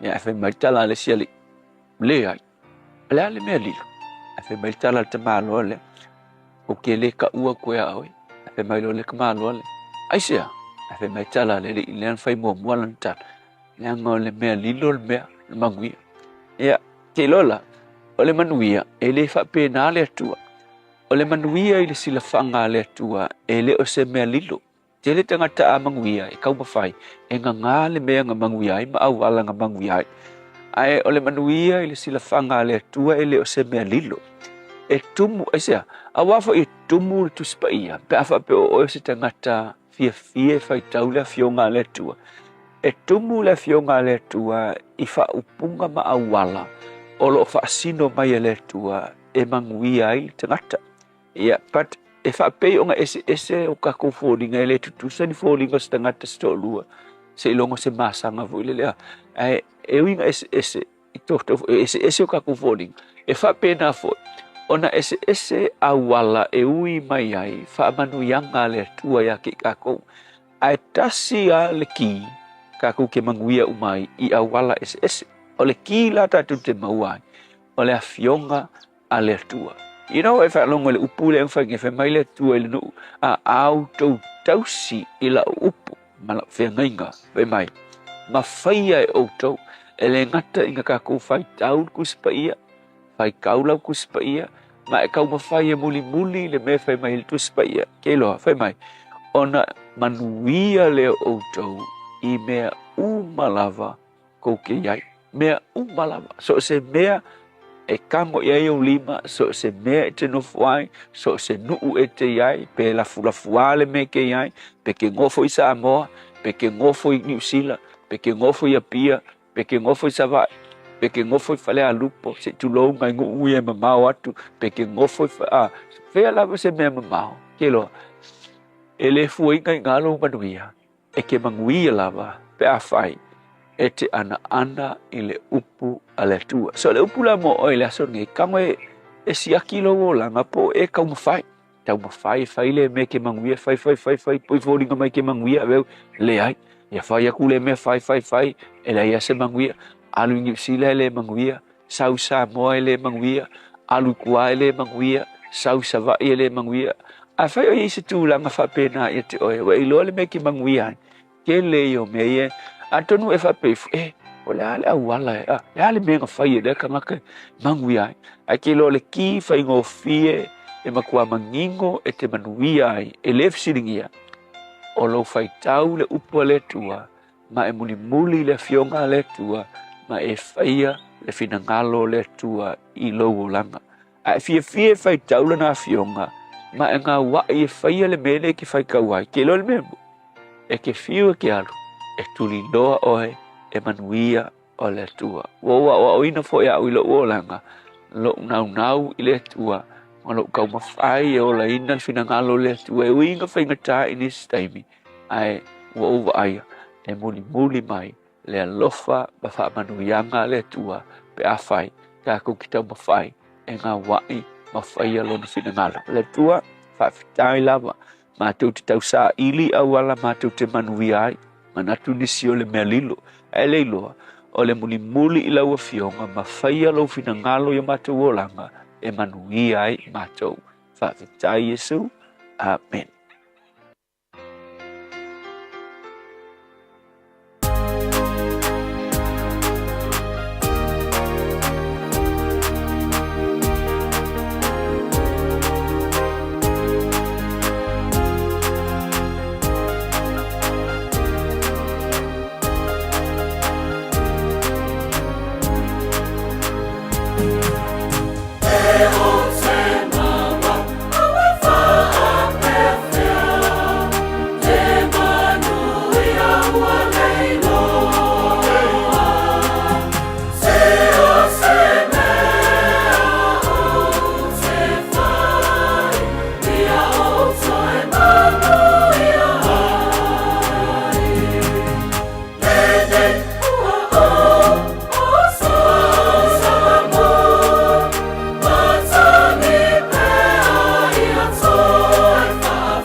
Sufongamaliena ole au fai pese.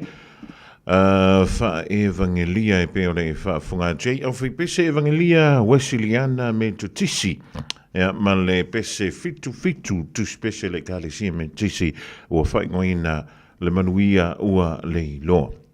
E taulunga toile tatu polokalamena ole amrito leola mole tuelanga fa tangi le sunga ya pasta la fa le copa ya wa fo ile upfolfola mo intanto le rivaingola woli sfun mo le valo mi rute ona tale o le tulai lua tale lua dantu ia se toi fa upoponga o tanto tala i vai fanua pe ona fonga dantu le sunga ya se uli mo le fi le tulai tasi la woli dei Nisi o wha silanga ma wha linga mai nuu a fio anga ma futanga ma ainga o le awinantu stimi e leo toi mama. Nā alofa Samoa, wa ule nei o kāsu puti alu, a wale sui ale ngila ura ule ki o. A eva mai ina se furu lima iwa kolu, a mo, Radio Samoa, vevela a.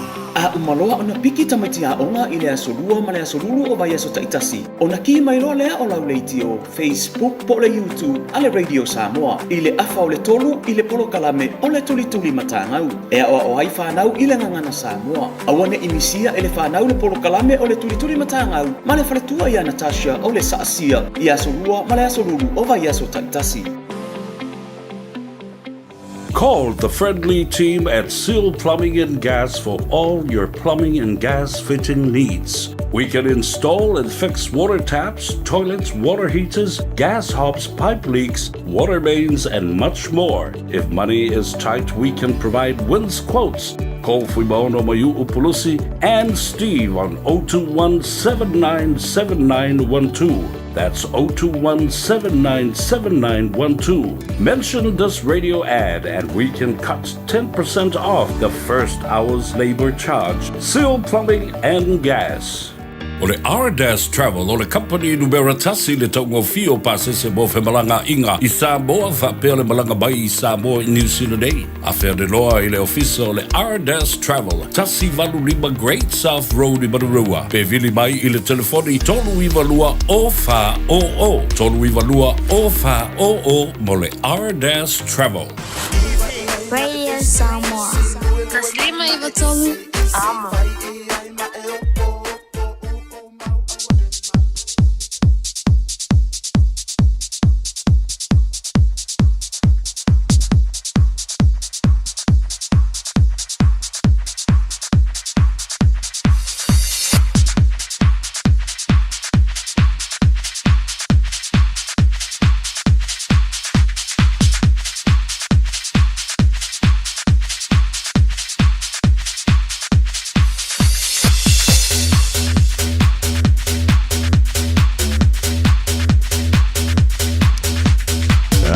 Tui whantalawha tupa whio lewa tui mafuta moile ni vang o la woli le tautua wha wala Radio Samoa tasili mai tolu a mo.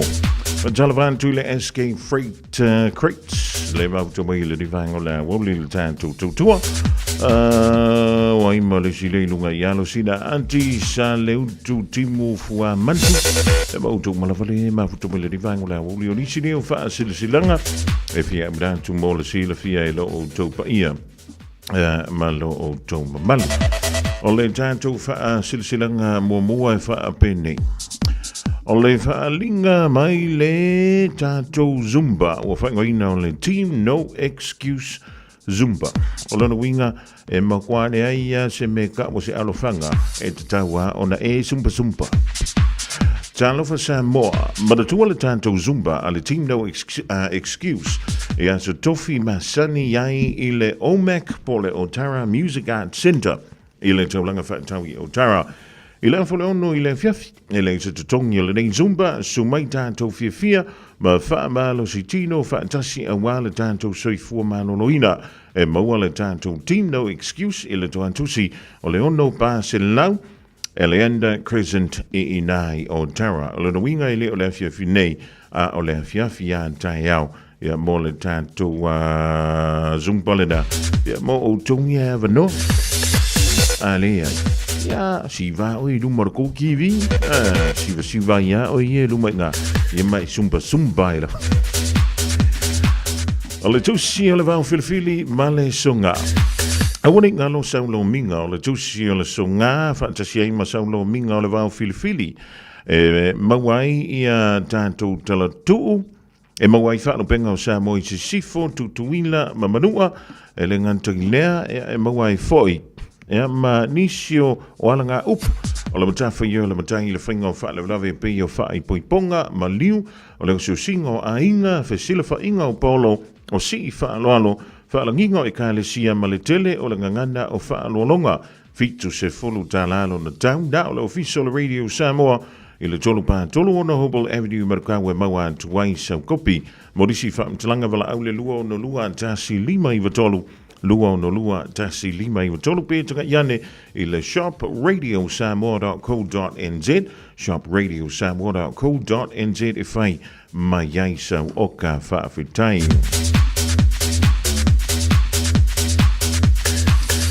O le whaalinga mo tama whanau wale whianga o a sau. Tu lausa mo lau whaafunganga ai le awa ma le whaaloalo mātou te tatalo antuai. I le paia ma le mamalu o tama whanau uma a lau tātou nuu o asau o lo a fifio ma pāpā au i ni usilanei.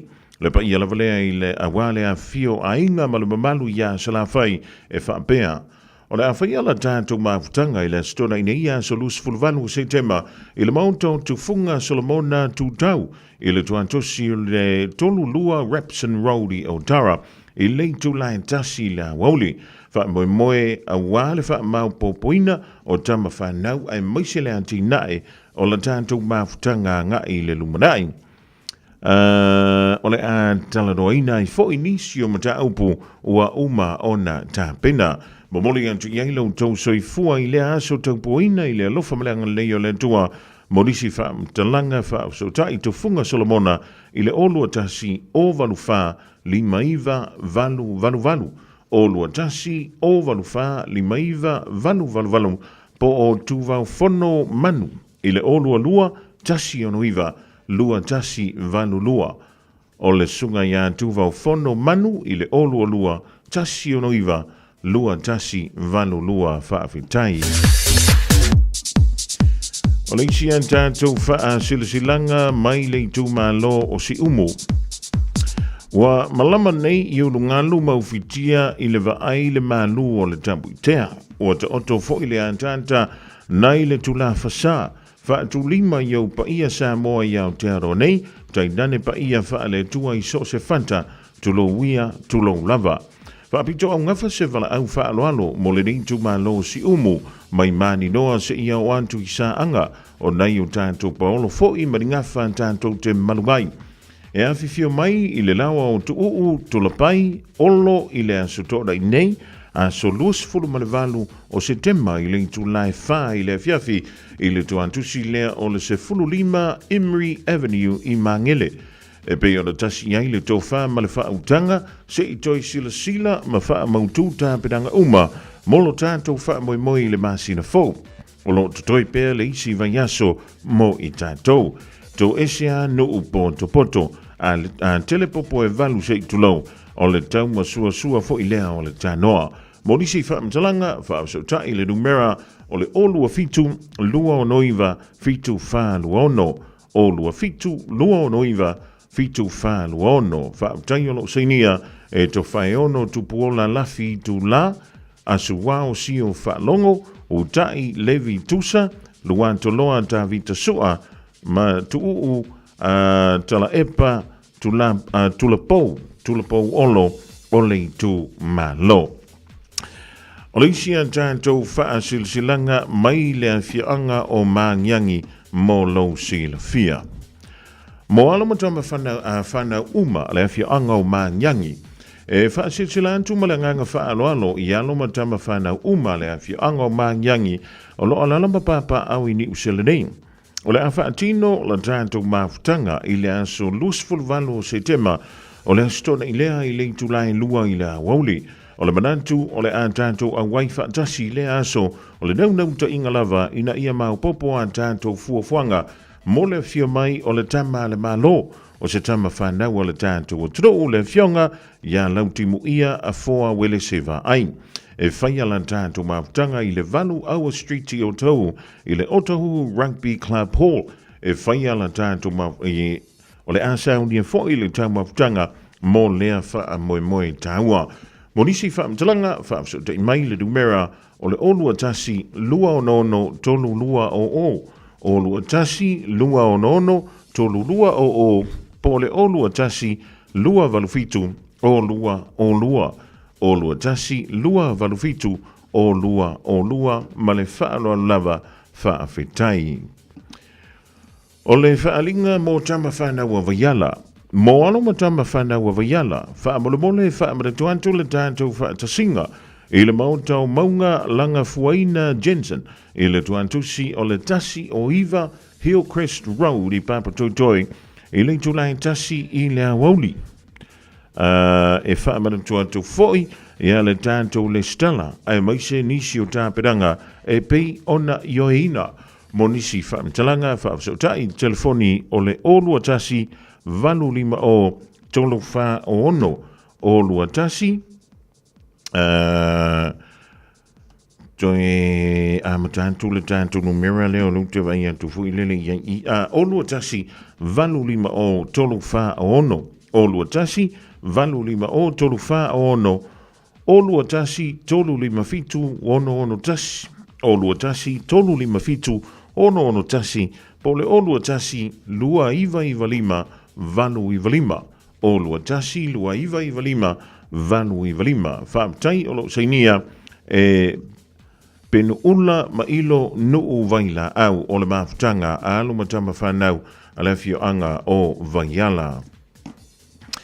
O leisi antātou whaasilsilanga, mafutanga, so whaatasi e whaife au Samoa I au Kilani.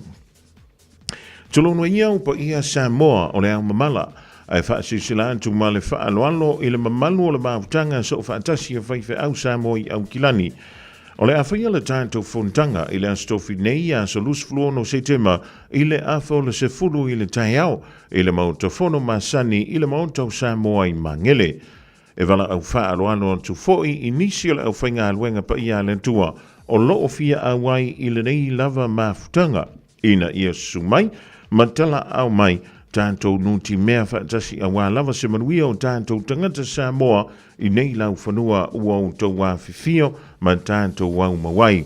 Whaamtai o lo seinia e le lau ala maafutanga so whaatasi e whaife au Samoa I au Kilani nei.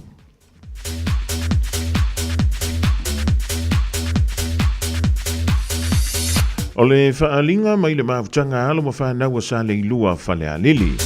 E talo antu ma le whaaloalo le antoi whaia la tātou whilo inga I le astona I neia so lua se fulu ma le valu. O le masino se tema I le tulai se fulu lua I le awoli I le no whanga masani ma le tua mai le tātou le stala e tolu se fulu tala morisi whaamtalanga whaapsotai I le telefoni le olua fitu lua duaiva iwa whaatasi tolu.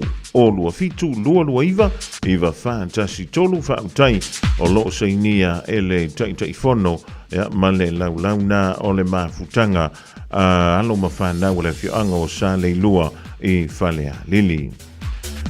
Ma le tātou whaasilsilanga mulimuli leo tauno mai leo fisa o se maketi whaapitoa ua whaingoina o le Indigenous Makete. O se maketi whaapitoa mo tangata uma mai mawawa noe whaalawi loa ai ma whaantau wantu au o loa ma whaalawi loa au nanga I le Indigenous Makete ia po le maketi o le awhatau taia lea I le Seek to Harvest Makete. E whaia le asto nai, ia pe whaia I asto nai mua masina te tasi, I le tuantusi lea o le Iwa ono Swanson Road I Henderson. E amantai le asto nai aso lima o ki topa lo na winga le vai aso asau, mai le valu le tai o se iau lia le se fululua I le awoli. Morisi whaamtalanga, whaamsotai, ia Janet Tuitama, I le imeli o le jtuitama@seektoharvest.co.nz. Indigenous Makete, o le maketi mo le lango languina o pisinisi ma aloa whaatangata nuu, ai maise au nanga ese. O le mātou nau ta inga, ia soifua manuia tangata uma, ma o le mafuanga le da o le mātou whaabroina, ai o so wāwaroa, mo lea wha moe. Sumai, tātou lango sua whaatasi I le Indigenous Maketi. O le maketi mo tangata no whaafetai. O nisi nao tanto whaalinga lau tonu mai lau fisa o le tanto wala leo, le nei fo i vainga o le awa uria e wha malulu atu, pe a yaisinga ngana, ia po o le wha leonga fo i o se swafa ua le talawhia unga i lau mai tau mai. Ia e mole atu e melanganga wha utai ia te uto uma, lea e utangia mai le talo sanga atu ma le tu alalo, tu iei le koma o le wha mamafa ma le piliota. Tolu malafu me ruton tale o le itulai lua. 24 hours a day, 7 days a week. Radio Samoa streaming live on www.radiosamoa.co.nz.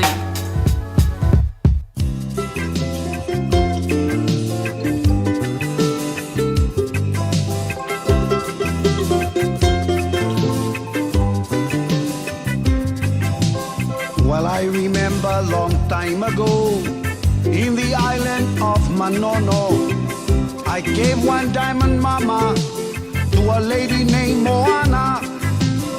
Her hair black and curly, hanging down below her belly. She's astoundingly beautiful. She says I'm the perfect lady.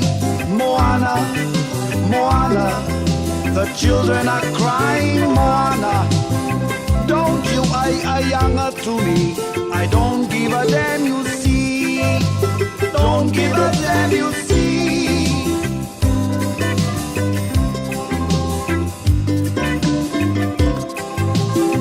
Moana, come over here. Would you please marry me? She says, I thank you if you love to me, but I'm afraid of you. But I'll speak to my daddy, my uncle and my mommy. Oh sister, oh brothers, yamalmako ay nga ako umalama. Moana, the children are crying. Moana, don't you ay younger to me. I don't give a damn, you see.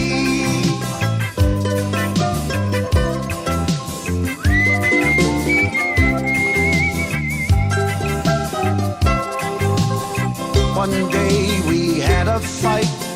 My head she hit with a big falai. Whoa, makapongia. Moana fa'atali, my dear. I woke up, she was crying. Felt sorry for what she'd done. I never understood this woman. She's crazy, alright. Moana, Moana, the children are crying. Moana, don't you younger to me. I don't give a damn, you see.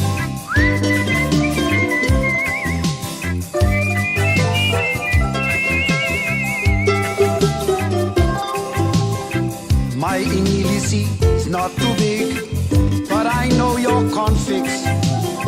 If you say no to me, I say no to you. I'm sorry for my wrong. You bring me plenty money to give the fa'alave. Moana, Moana, the children are crying. Moana, don't you younger to me. I don't give a damn, you see. Moana, Moana, the children are crying. Moana, don't you younger to me. I don't give a damn, you see. Moana, Moana, the children are crying. Moana, don't you younger to me. I don't give a damn, you see. Don't give a damn, you see.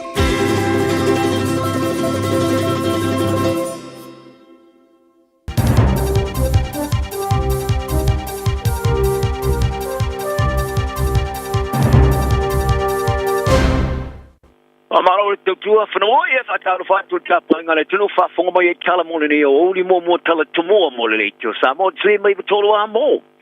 Tā paa 3 more Peters e tala no atu le ACT ni whaai unga ai le whaia e fi whalongo i e Peters.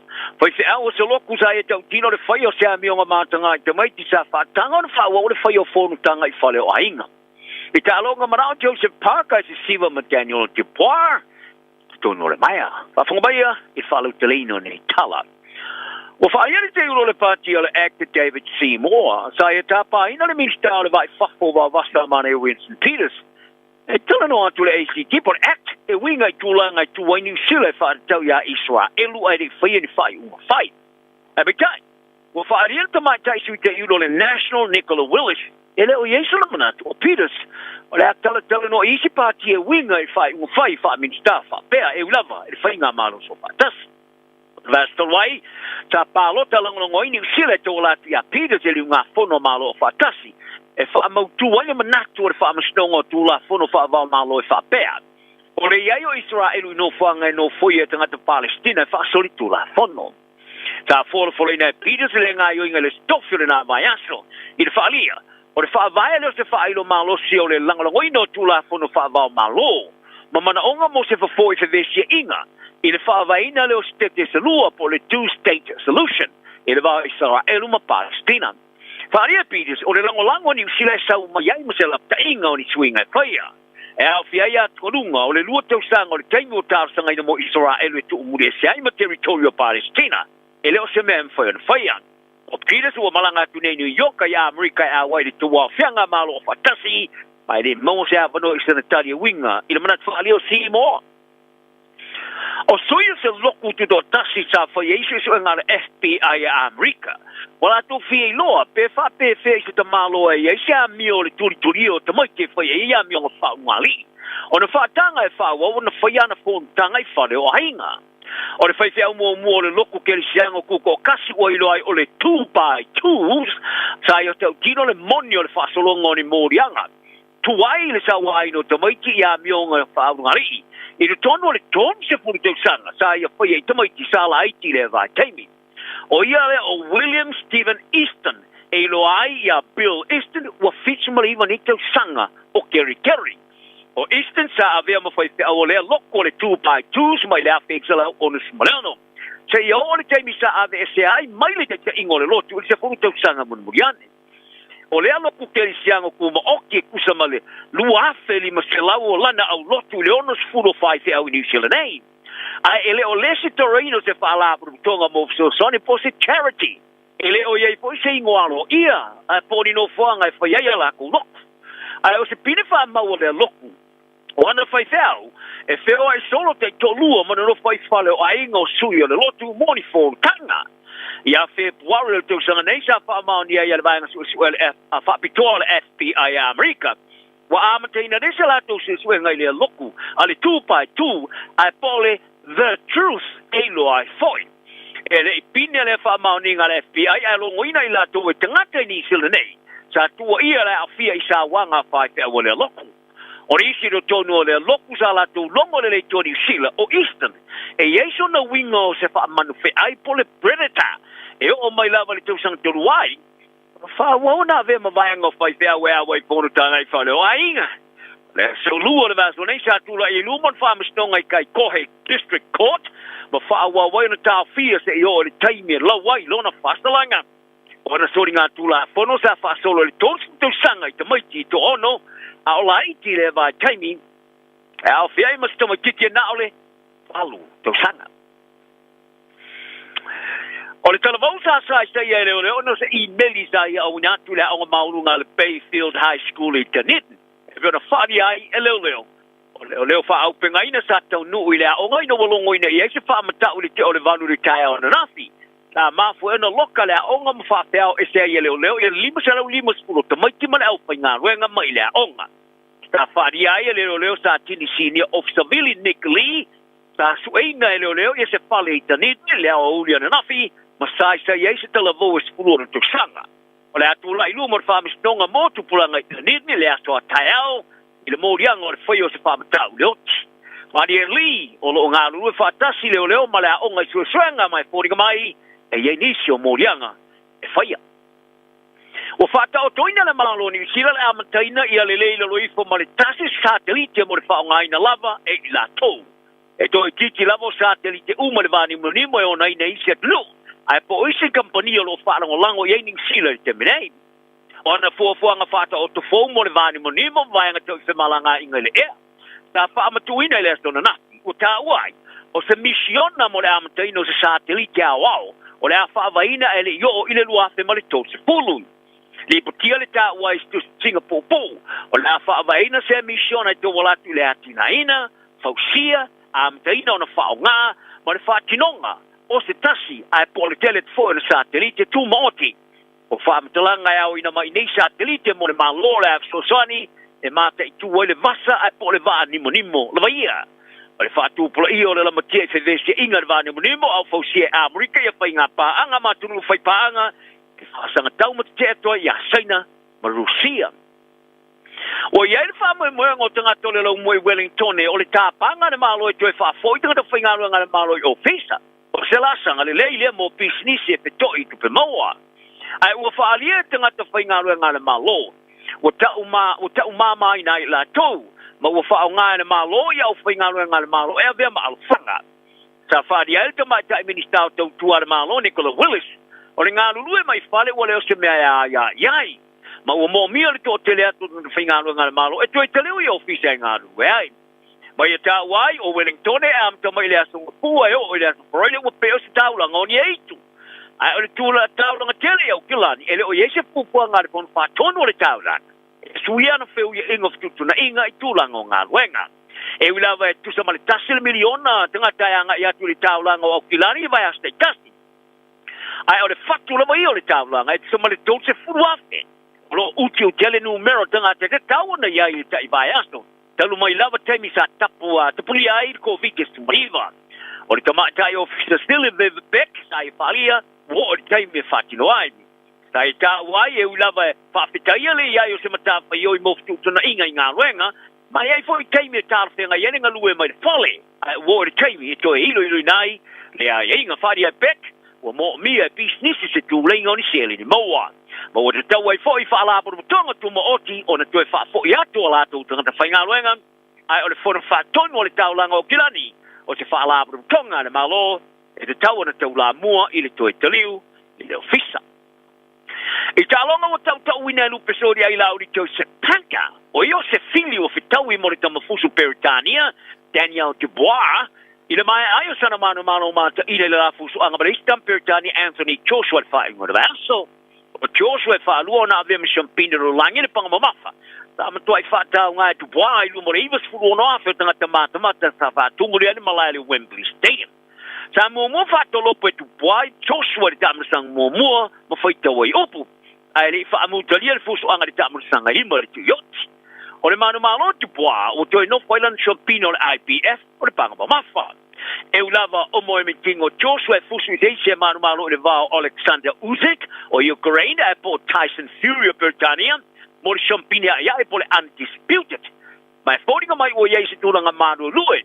Ai o tu puai, ole atusino na lima mo se iso na fili e stepu tono al mai ile panga mafa o paka sa vea matanga te fasala lau mo le kompania fasala lunga tero ta alonga ale DAZN o le fusanga ma ua fifia de tau yo se isi panga te poa ile mai ayo na ia fato ilalo Deontay Wilder o Shile Shang iana fusanga lua muli nei ta ia fari ai a fai mana o mi e te poa na panga ela te siva de tono le maya kilo moli ai siva ma ia ta wai le se o fuso de boy le po ma afai ai le no ma wina se fuswanga ora tala no lo ila na pulenga mo se fuswanga e na te tono o ia sta te fuso pirosilio na le rangi paule me na te mo mio sana panga e la di siva e fa man yai e tulanga ia se fai o tamata alo sini ala ola kapia flying pigeons e au ai marisi tata alo le tamar sangori poroloango le tau sanga uma vai forani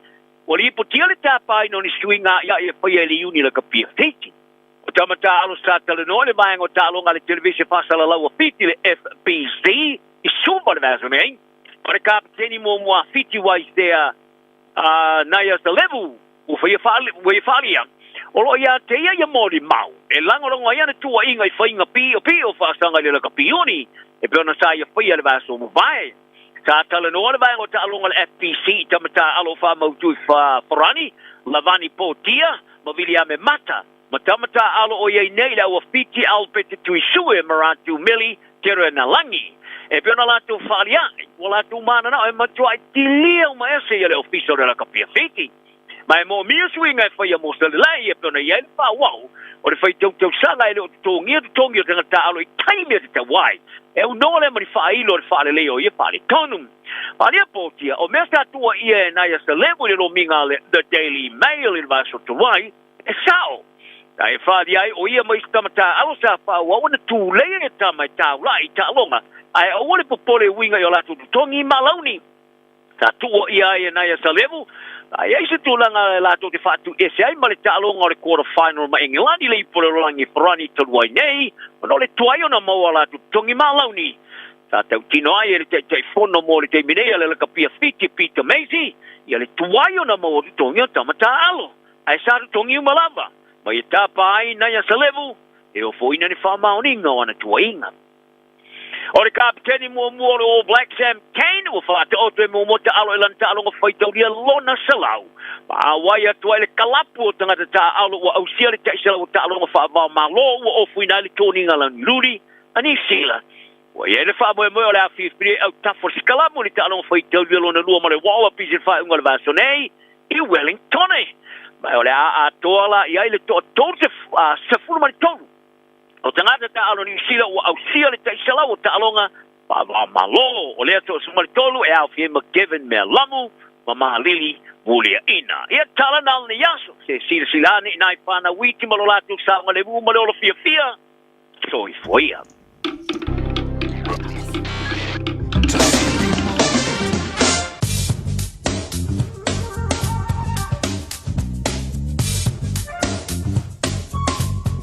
Fatalo fato lau tala le nei o le tau mo le so ma le aso atai au. Winga le tau mo le so e matele ina le lei winga o le tau se i vanga na ai na iau e ufitia le langi.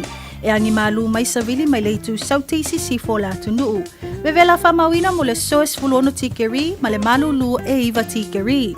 O le angoto le lai le luas futasi minute te ai leitu lai ono i le afiafia na nei. Mo le aso atai au e ufitia le langi e au fa solo ina lei i le tai au e angi mali e mai savili mai leitu sifo le atunuu fa solo ina angi mali atu mai leitu matu i le afiafi. O le vevela fa mawina mo le aso atai au e se fulu valu tikeri ma le malu lu e se fulu tolu tikeri. O le ao so le la i le tolu minute te ai leitu lai ono le tai au atai au ma o le angoto le lusu tasi minute te ai leitu lai ono i le afiafi. O lau tala le nao le tau mo le so mo le aso atai au. Ua na o le Radio Samoa se furulima iwa toru a mo e tautuaina o e ilangu ngana fitu aso le vai aso.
le pia se e fia fia ai e koma mai fe au mga luenga sai ai ai le su e pisi solo ai va ai ma ku olo o tapua i mai kasi slow ni mai lunga fia fia tato kasi slow tele mana o e bebe si tato kasi slow ni mai lunga fia fia tato kasi slow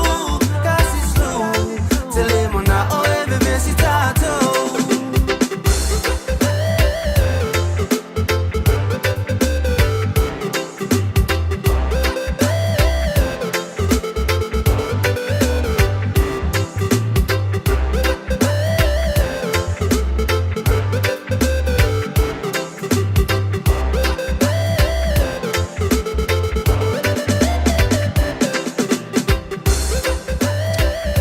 E jump in malapese wa whaingoina kasi si lau I nau se fulu fitu malawa minuta wa te aine ia le lua ma whamalo antu le sunga ia se uli malau leifi mo an tātou telefon mo se whamoponga I le aso an taia.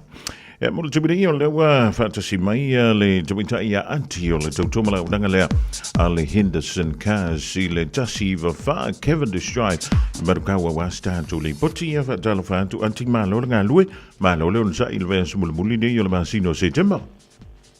Ia malo se fose man. Ja, malo le vale nsa I malo le wha malo si mātango fia mai le sulu a ave o le la o a mai le tātou tautua o a mai le anga I anto le tono o le tau whale tā vale. Ia ka sai lava se manu ia o le teminei o lo o manu ia lava ia mea umai I le mato whale tā vale. Ia o le pisi maa whani lava o na isa so a inga foi o lo malanga mai la lo ia o le whaasali saunu o mai nei la o uli e o mai piki ala so tā vale. Ia le pisi maa whani lava o nei tangata I fia mo se so ani fia mo I tā vale. Lele, ma whautangia a ti o wha waula tātou whabitoa fo I o tāwale li tu ainga o le mahindra le pe o na iai I le te muli le tātou wha soai. Ia sa le se manu o te minei o le wai e le simata avale le whaalu le whalawilo te minei o le maso SUV 700 le fitunu 4 o le whaalu le te minei le whalawilo ta avale na le maua I le mea alufa tupe lua fitala. Ia whapena po ila le youth le piki apule o le Mahindra lua fe lua wha. Ia le whaalu lava le te minei ia le promotion o le whaavale na le mofu le wha fitala. Ia o promotion na lua whaavale na e le lope e uma ia Sofia Fia le nito sanga ia whatoa wha uma le o whalawilo whaavale ia lua le whaalu terminate. Really, ma lo fa tai ai o na ai ma wai si to inga tāwale pa fe fi ngalo ye le tunu wa. Ia sa ole e le na ole pauio tāwale o le whaalu whalawilo. O le mai si tāwale o mato van IAs o le fui whaapeo na whaalu ia whalawilo tāwale na o whaapea mato le mato tāwale folo whaalu teminei ia le whalawilo o le Scorpio le Kiwi Edition Yo le masa avalina le lopo o na nei po o tai au e whaala suaiduna le media. Yo le masa avalifona le au taunu o le suainga le Scorpio le Kiwi Edition. O le masa avalifona e mawai fo le mea le fatupelua fitala. Lea o le a whaala tulunga le taso Facebook ma le media po o na nei po o tai au. Ai o le temi nei, o le whaalu lava o ai lava e fia mana o e fia apalaisan tāwale ia o le e awa noa i te su me apalaisan tāwale o le e iei ia maso van IAs, ia whapena, ia maso youth o Hilux, o Ford Ranger, Raptor, ia ma isi toa ingo maso piki apu le whaalu ia, le whaalu temi nei ia, o ai lava o fia mana e apalaisan tāwale i su mai i le ofisa i le Cavendish Drive Papa Toi Toi. A le ai a whaafangitao nei su mai i le ofisa ia e whaingo fia lava o na e wala au mai lunga le mato Facebook page, the Messenger, Henderson Gas. Lele. Pasaisi man. Malo fa tai anti mola dan to li ponti manu ye telenga wengo to toy ya dan to toy filo ai fo ila so an chao le lo fo le tu. Ia fasai fo imulava no se manu ia fenga imu haluenga neas. Ia fa pena fo ia le tu ya anti le to tumala undanga na ale Henderson Cars e te mawe le tasi va fa Cavendish Drive e Manukau. Walau ye le ovalu se lau fitu tasi ovalu se lau fitu tasi o leua fia o loa se fulu lua miru te wate e nei tu lai lua te loa nawa sauli foi ya ni si o mantua ma abata wale anga i anto e pikil whana wa onga onis wa leva na paka ma wha fonga mai foi le tutua lava le nei ala radio sa mo tasi lima i watolu wa mo e le siap kamanga nga masawa kumakara ngoa i le vai aso nte nei le vai unga le vai aso makara ngoa le au wharongoku e whiki le ili fo i le leo lea fo o le tane vai o lan tāwali o a wele se ingsingia o makwa le ia lau wharongo sometimes o whakoro le o la le ea lau kawa ma ngai o le la awa mai e leo ki are e ala o lan tāwali fa korole ye kongolona ia kuiro pulo foi le fa kama ingsingia e fa wa va urole ka kala mai la le fiolo kwa ya kala mai lo male fiol java ya o fa tulona i si kape nga na kwa ba ta sella o mala ingsingia i lo kwa ba o va korole tol a mangi fasima moe mangi chap se ko i lunga le fiolo kwa ba ma kwa vela le sa tembilni ia wai kele ama fuanga fa pena ia fio meni o tabali ala me mo muan ta welo ma fa wile vela le sa mo le fiki o le fan fo ile o le tane vai o le tava ile mele ku pule ia nga ka mo ko fo ile le mele fu al swa se ilo ia ma no va inga ku soli skama I fas si kumu fa pena para pala fo ile le swa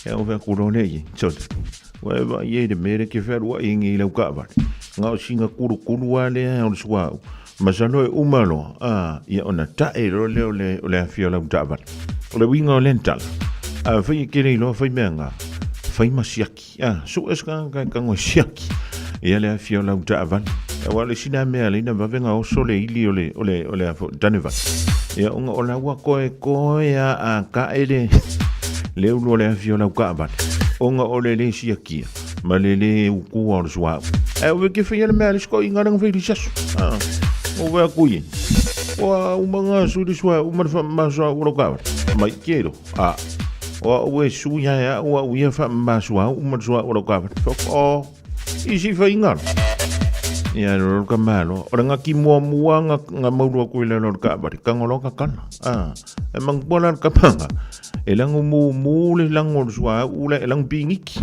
yo ya nga ka ngolo la ia ka kana le ka pungi o swa o le swa wa ya ai ku fa ku o le mela le wo ku o le wa e se mangi le swa o re kia por le transmission ala wo ku fa ku mo fu le afio ka ba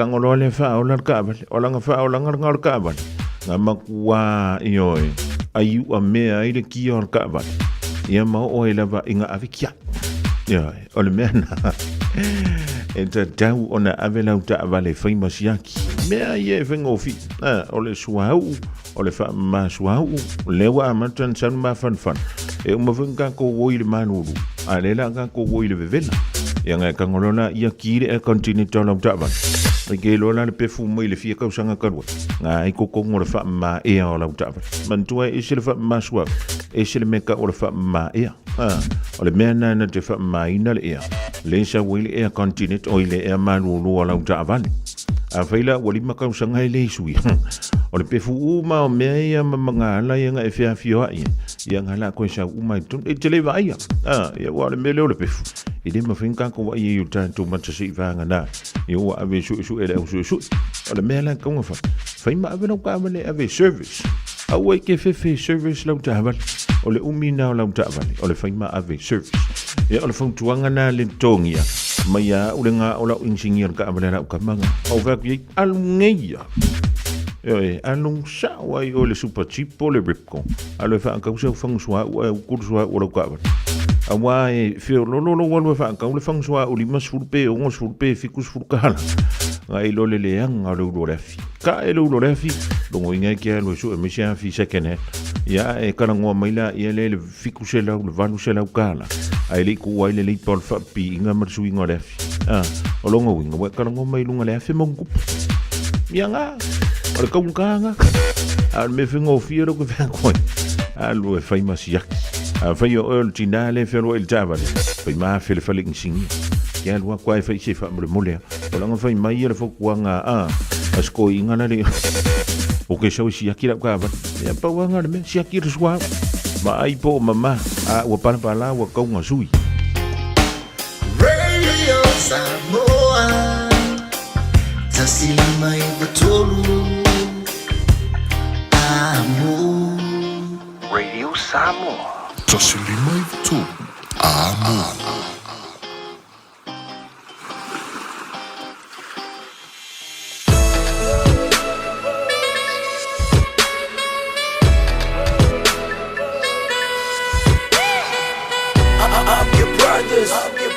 It's J DeMarco. It's a new one, baby. Let's go. Mo le loko male pa kumaga o ngo fufusi lo ka ngau ka ke mo e vale sumalola le leise o le ba mo ka fia fa ya o ka fia ma ko fa ali mila mo fa so a fo ni mga kile ke mo o ke mo ma wa ta wa tula umba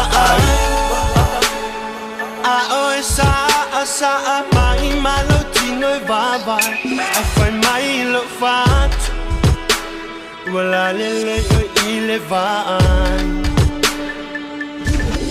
Pasaloa io falling o se langona watu mai tonu ya ita fai mai lo fat ba ai just mai ya Oseina, osea lofa, wa ato Na o au mai ai, le tuana I lolima, if I'm osei, isha mo, te lulu ina malo uanganga mautinoa. Na ole lange fatu umasila fia, lo fatu wale, ato wale.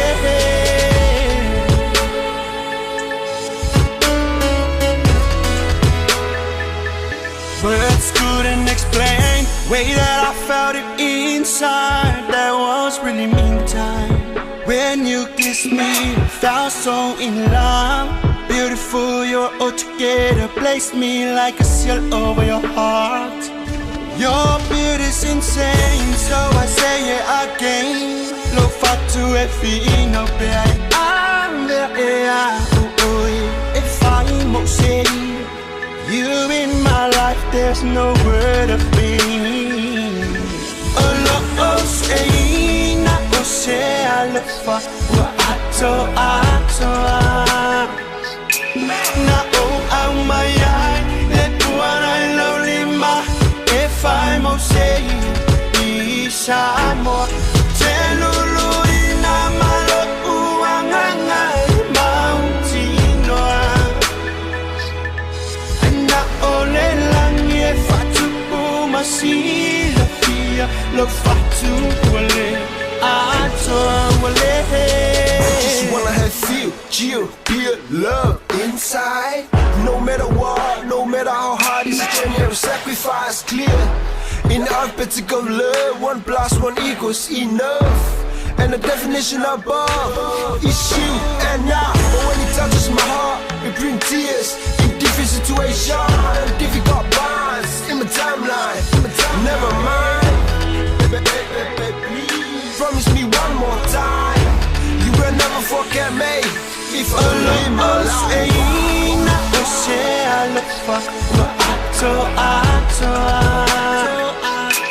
Na o au mai ai le tuana I lolima if I'm okay.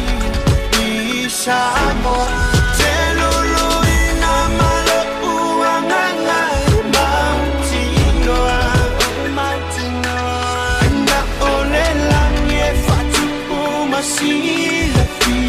lo fatu wale ato lo oseina osea lo fa wa ato ato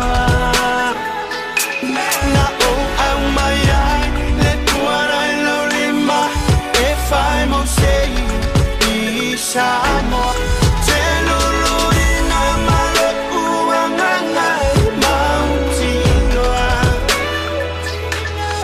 na ole lange fatu masila fia lo fatu wale ato wale ai mo nga sai lo ko wo kom fayak ko fa leo ye lo e pe o por fa pele ya le mo por ba wo lo re ma fuanga ke mi mo ai ya oi pe o se la solo pe ama vai ki mo fa pe fo io se fu a rosa e ma kala pe ama vai fa vai pe mai sa o fo la lo lea fo isa o kari e kusai ma so fau vai alu aso isa o aso e fai aso fo ile ali a kongo e se kai e o makasi ai fo kia ma unege ai fa alongo mai e pisi Sunga o whenga whakao e lo kawa le fo maunga Max Ila. Senga o ka amilo e o kilangi. Mo koe foi mai lawa i o Tara i le Tire World and Auto Limited. Lea e mau aiso skoi ngā meg ma pa o kawa. A ole me Pico City. E ngā le lua li makalan vai aso le kokongi. Le Tire World and Auto Limited e te mawai ta avale ma pa utau ngofie ya New Zealand antoa. Mo fo i se ti mag wheels mo so se tu ainga ta avale ma le telo isi au onanga. Warren of Fitness i le na ole se fulu tala pia i fa i lo i eina e fa afafonga le Radio Samoa i nei fa abitoa. Talia wins quotes, cue cards, maisi. Wala le Tire World and Auto Limited i le lua fitu tasi tolu o mo pa uta avale. Po le lua fitu fa tolu lua o mo le fale inisinia. O sa ili se fale inga e fai e se tau mafutanga o le auli. Pe tali e fo ini au malo. Susuma i le Sandvale Buffet. O le a whaamalia ina lo fina ngalo i tau mafa o saunia le limo oe. Tuatu si Iva Atkinson Avenue i o Tahuhu. Lunch mai le sfurtasi i le lua i le awauli. Telefoni lua lima iva fa o. Lua lima iva fa o. O lua fitu lua ono iva o lua tasi. O lua fitu lua ono iva o lua tasi. O se tala fiafia nei Samoa, wei nei se tautua ma se o nanga family noto mai le kampania le City Car watu si tasi dua lua Lincoln Road Henderson. Te maua iai le tele o tawa la poa band e o foi tatu tawa le laiti. Tania foi la tau fa le tonu tongi e talafo mo le tatu cashback. A mantatu lima se lausi aga iatu le lima afe tala. Fe so te mai ulungia Peter Prenanto le numera o lua tasi o walewalu fitu lua fitu lua. Pe amanau mia se tawa le fau molo ainga i le tau malulu. City Car .nz. Talofa Samoa, o Atish Narayan, o le Licensed Immigration Advisor mo le Auckland South Immigration Consultants. E visosoani mo so se tu ai ngā visa e malanga mai e New Zealand po Australia. Telefoni mai nei loa i le o valu o tasi o no valu fa fitulua. Po le olua tasi o no valu fitulua tolu o.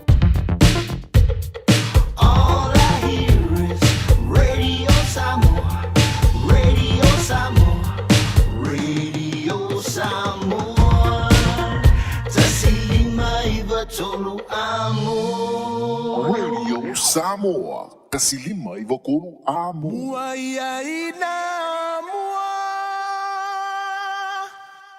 Fa. Mua.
So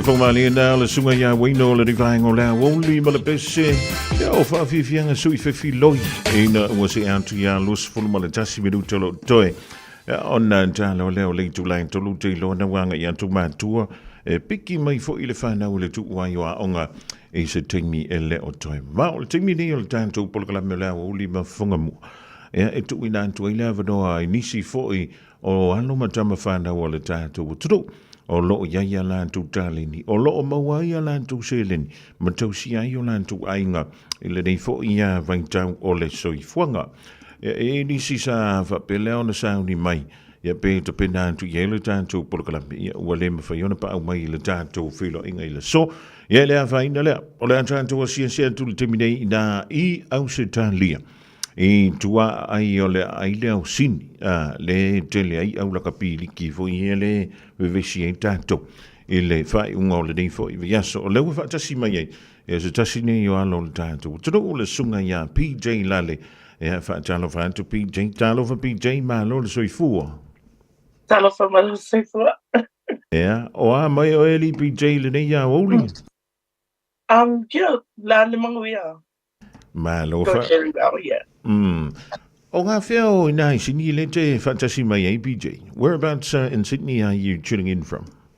So New South Wales is based in Australia, but we're from different little country towns. So I'm 8 hours away from Sydney. Wow. So I'm from a country town called Griffith, yes. New South Wales. Yeah. And it's just like on the outskirts. Outskirts of New South Wales, eh? Yeah. Aha. What are you doing out there, PG? Well, my family and I moved here in 2013, and we just came over because my mum was needing to help out one of my family members here. So she just came to help look after one of my aunties, and then, we just moved here as a family, and we've been living here for 13 years now. Wow. So I'm glad that you haven't lost your Samoan, eh? Because you were born and you grew up here in Auckland, right? Yeah. So I was born in New Zealand, and I also grew up there, and then I moved here when I was 8 years old. Wow. Whereabouts in Auckland were you born? I was born the hospital I was born at was Middlemore Hospital. Uh-huh. Yeah. But then I mostly grew up in Mangere and Otara. Wow. Do you miss New Zealand by any chance? There are aspects that I miss of it. I feel like the living situation was, I don't know. I feel like the living situation was a bit too much for my family at the time because the struggle was real.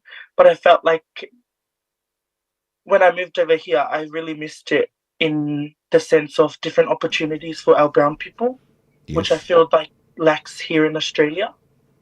Right. But I see a lot of our Polynesian community in New Zealand. We get given many opportunities to perform, to be able to share our stories, and to be able to be heard. But in Australia, it's very white, and sometimes we have to break those boundaries and actually create noise for those to hear. Wow. So an 8-year-old from Auckland moved to Australia. How was it at school for you at the time? When I moved here, Griffith is a very multicultural town. So when I moved here, it kind of felt like I was still in South Auckland because there were many brown faces that, I got to hang out with and got to meet. But then growing up, I actually went to a Catholic high school, Marian Catholic College, and that experience for me was very white. I felt like there were some aspects of me that were able to be shown, but some had to be hidden. But overall, it was a good experience, but just felt hard to migrate sometimes. All right. I'm going to come out and see it. Did you feel at any time of, being verbally or physically abused at any point at that school? I feel like verbally, like, like name calling and especially like, because being Polynesian and being queer, openly in a school that didn't cater to any of those communities, I feel like it was very hard to be myself. But yeah, like to answer your question, I was verbally abused a lot. I was never physically touched, but like, like it was just walking to class and then they'll start calling me names, but I felt like I had to get used to it to be able to overcome it. But Did you tell anyone about how you felt at the time? I told teachers and staff, which they were a big help. They helped me a lot. So yeah, there were different avenues for me to explore those types of things. And like nowadays we get to have the luxury of being able to go to someone for help. For example, counselors, therapists, or even people that you trust. So yeah. Man, so how long did it take for you to actually accept the fact that this is actually happening to you at school?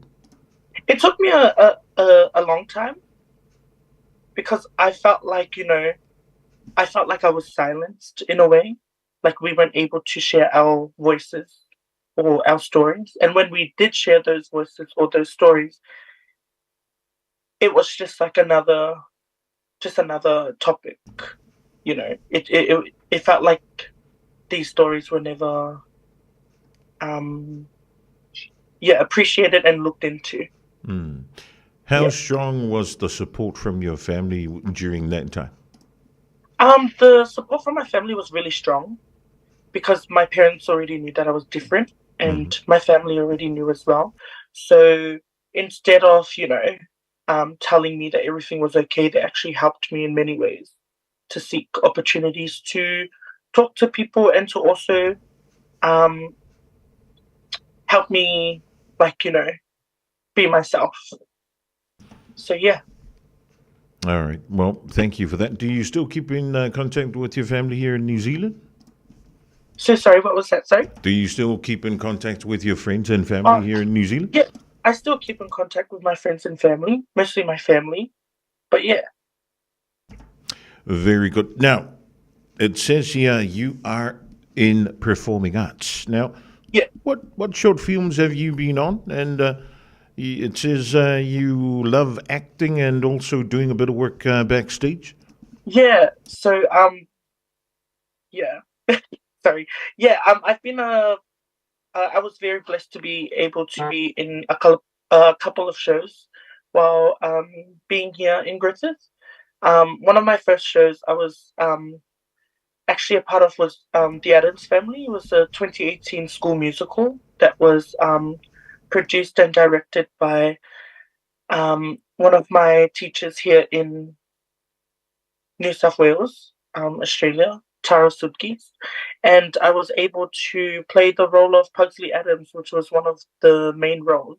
And I was one of the very few kids at the time to be able to get a main role at that age.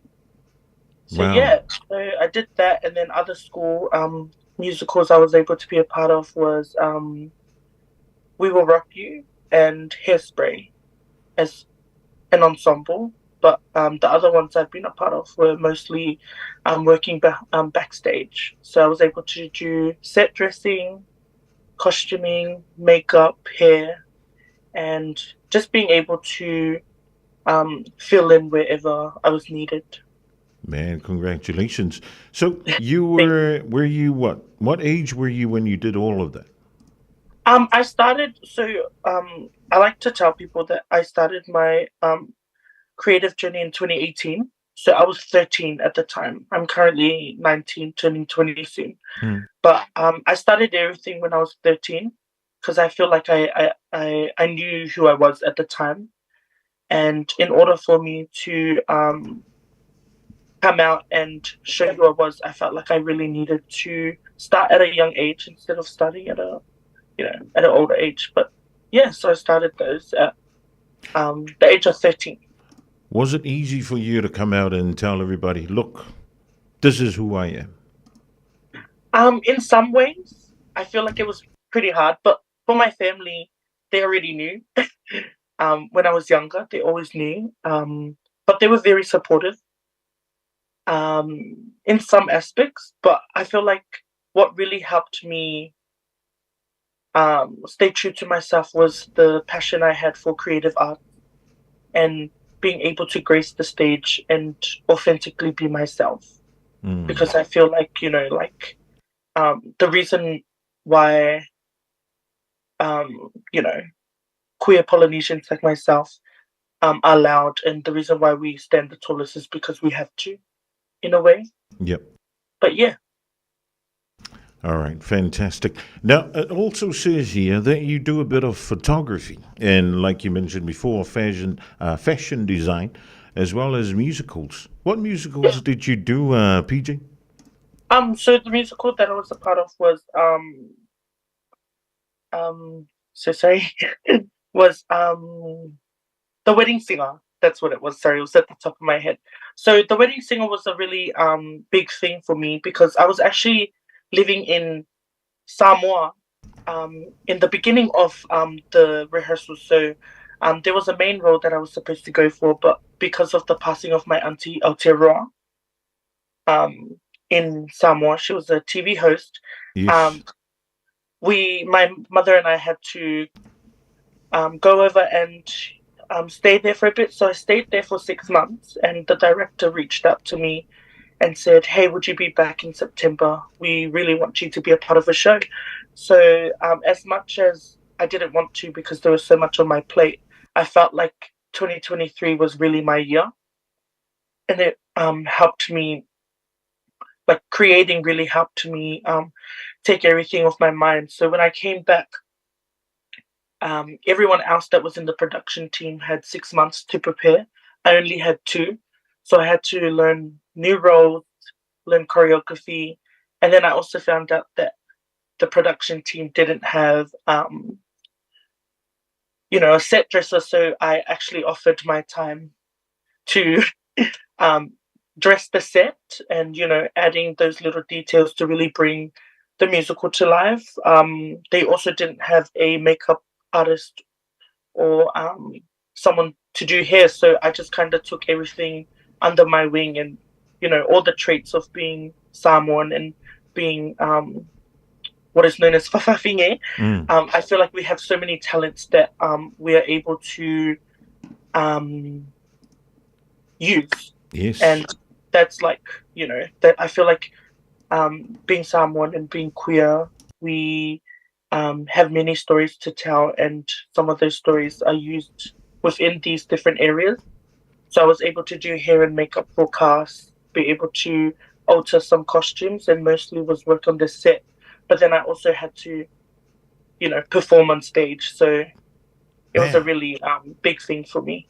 Not only were you mourning your auntie, because I know Aotearoa from back in Samoa, and may she rest in peace. Yeah. But taking over that role, accepting the role, and also doing the makeup and all of that, how did that make you feel? Did it take away the stress from losing a loved one, or how did it play a part on your role?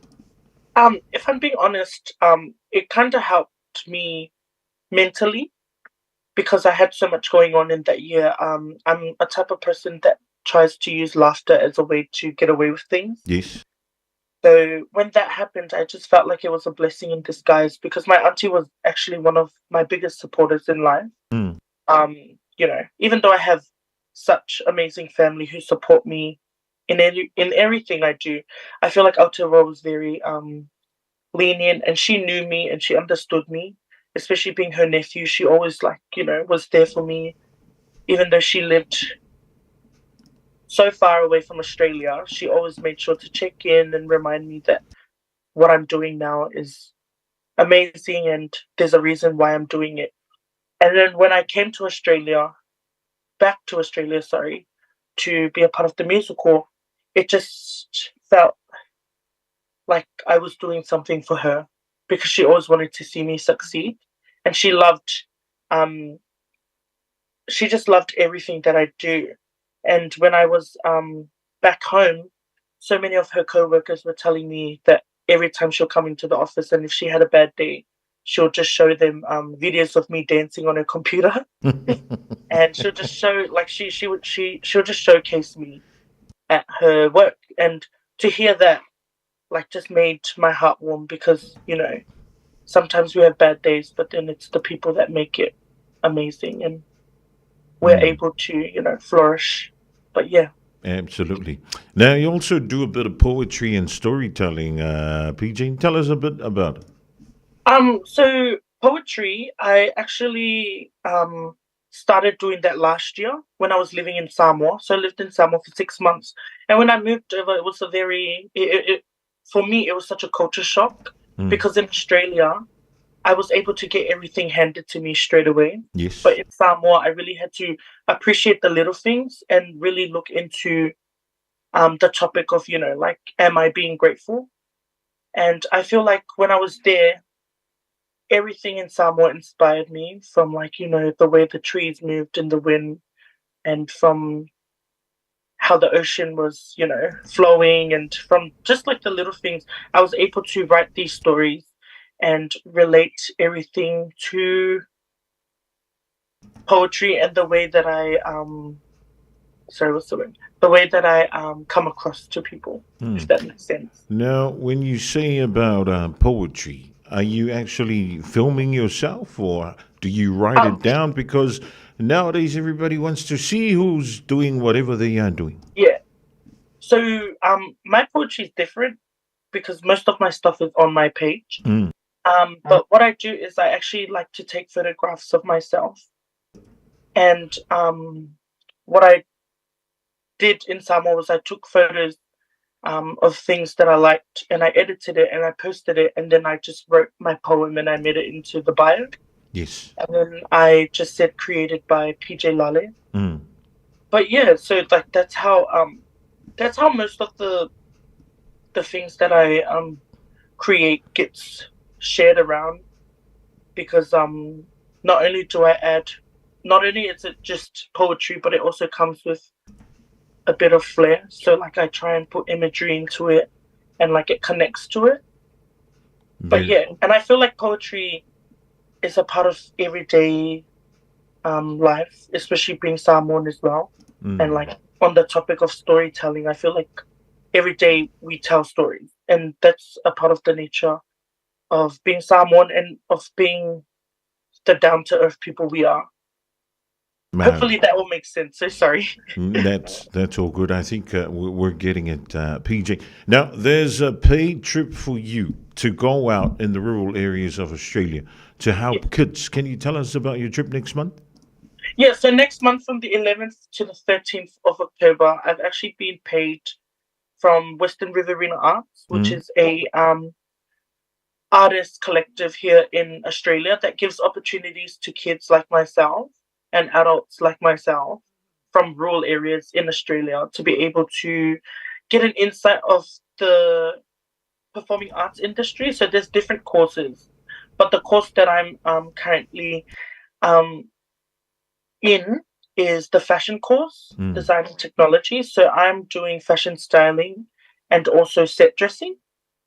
So the trip is such a blessing for me, because living in a small town, it's very hard to it's kind of hard to showcase our creativity. Yes. So for them to give me this opportunity to fly out to the city, be able to experience a fashion workshop and also experience a fashion show in real life is such a blessing to me. And I get to do all of these things for free because they paid for my accommodation, these lessons that I'm getting, and being able to get filmed on Saturday, on the 13th of October, on the 12th, sorry. It's such a blessing for me. And I feel like all these things are happening because I worked hard to try and really put myself out there. That's what I wanted to ask you lastly. Eh? What is your advice to anybody and anyone, and also people like yourself who are out there, who want to come out and who want to inspire others to do and to be who they were meant to be? For me personally, I feel like if you are having trouble at home of wanting to come out and also to really find who you are, I feel like there's many different ways for you to do that. Like for me, my family already knew, so I felt like that was kind of weight off my shoulders.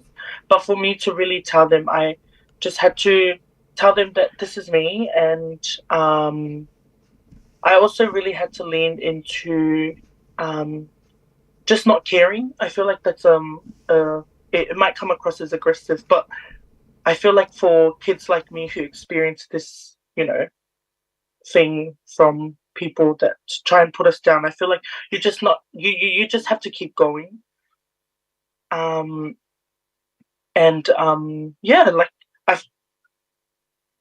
as an artist as well, and as a proud queer artist, we just have to ignore the criticism from people.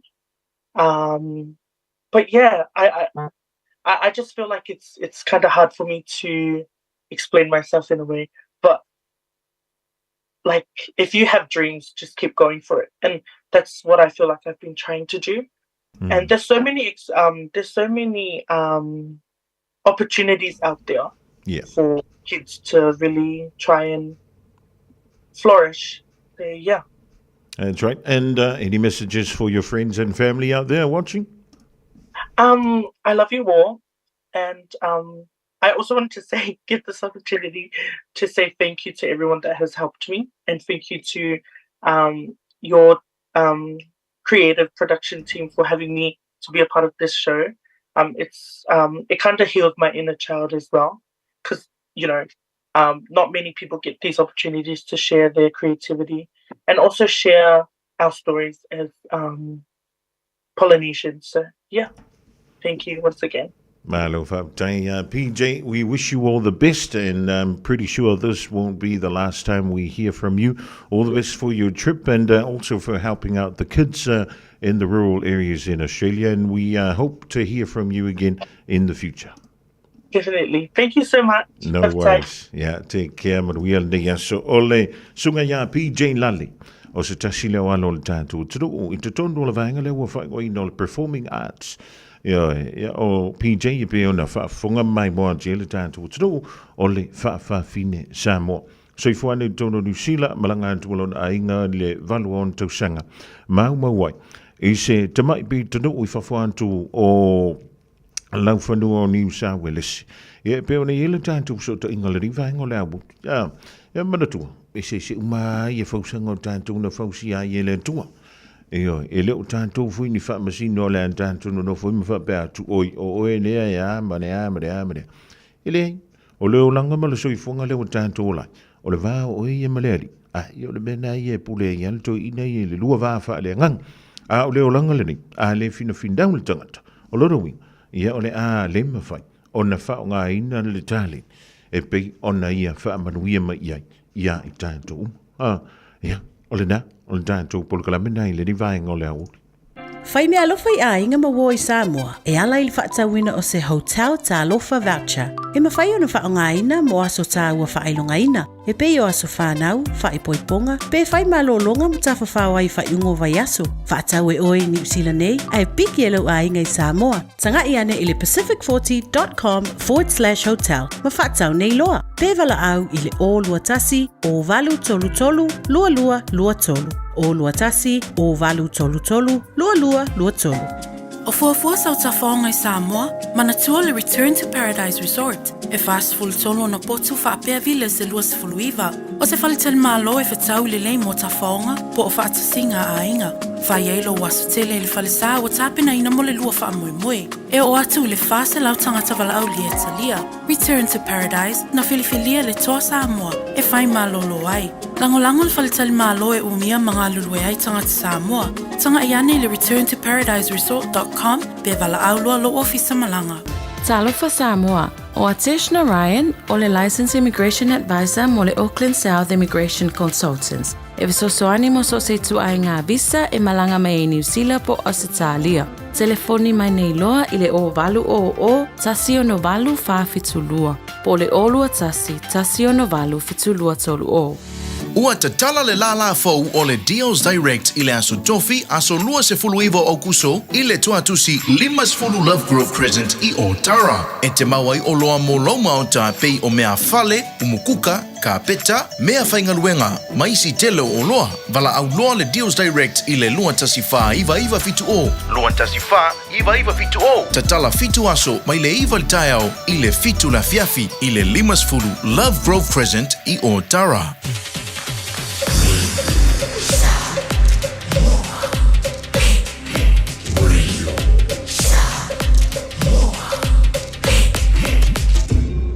Moi betul.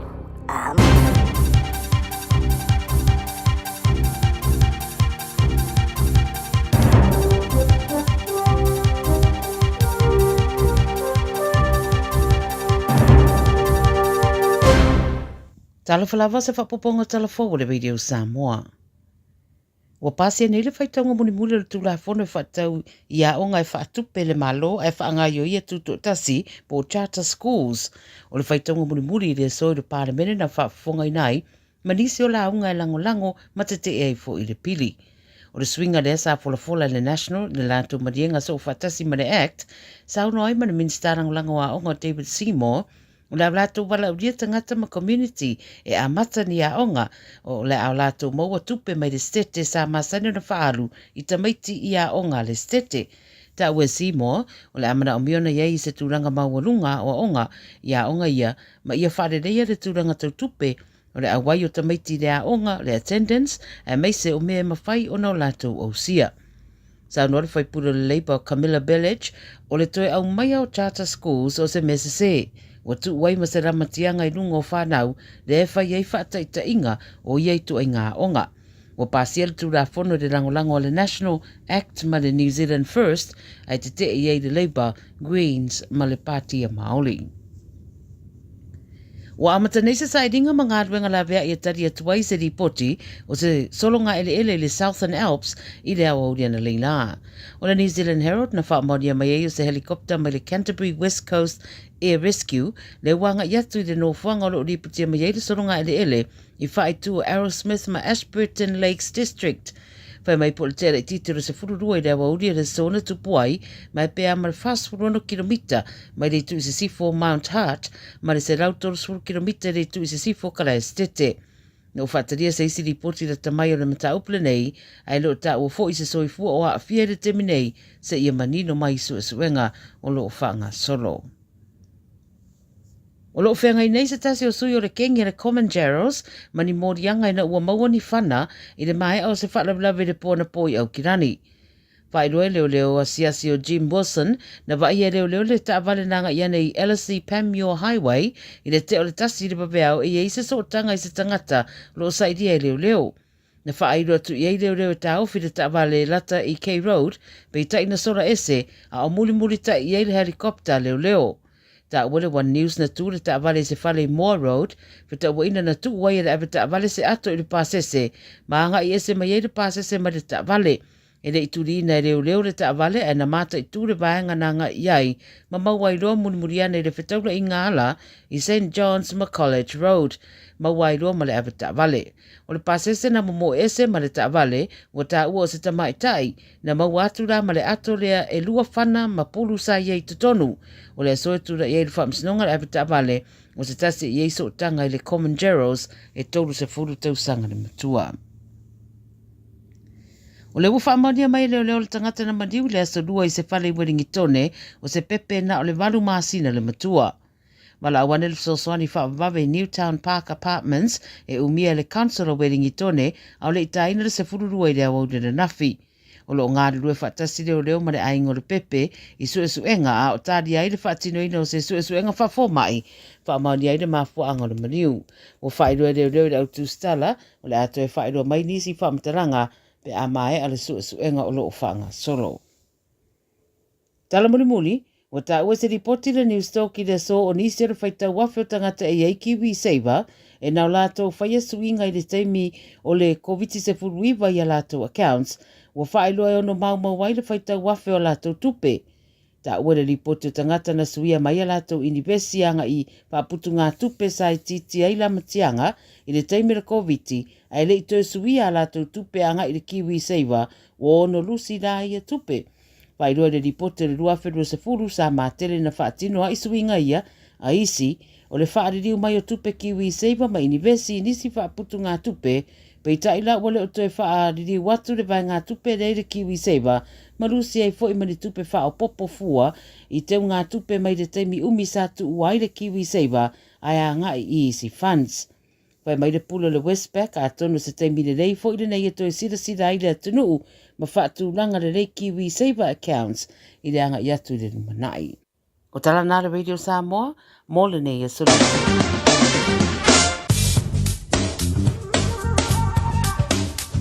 Fatalo fato lau tala le nei o le tau mo le so ma le aso atai au. Wingo le tau mo le so e mātele ina le lei wingo le tau se I vanga na e na iau e ufiti a le langi. E angi malu mai savili mai le tu sauti si sifo la tunuu. Vevela whamawina mo le so e sfuluono tikeri ma le malu lu e iwa tikeri. O le angoto le lai le lua sutasi minute te ai le tu lai ono I le afiafiana nei. Mo le aso tai au e ufitia le langi e au wha solo ina lei I le tai au e angi mali e mai savili mai le tu sifo la tunuu wha solo ina angi mali atu mai le tu matu I le afiafi. O le vevela whamawina mo le aso tai au e se fulu walu tikeri ma le malu lu e se fulu tolu tikeri. O le aoso le la I le tolu minute te ai le tu lai ono le tai au a tai au ma o le angoto le lusu tasi minute te ai le tu lai ono I le afiafi. O lau tala le nao le tau mo le so mo le aso tai au.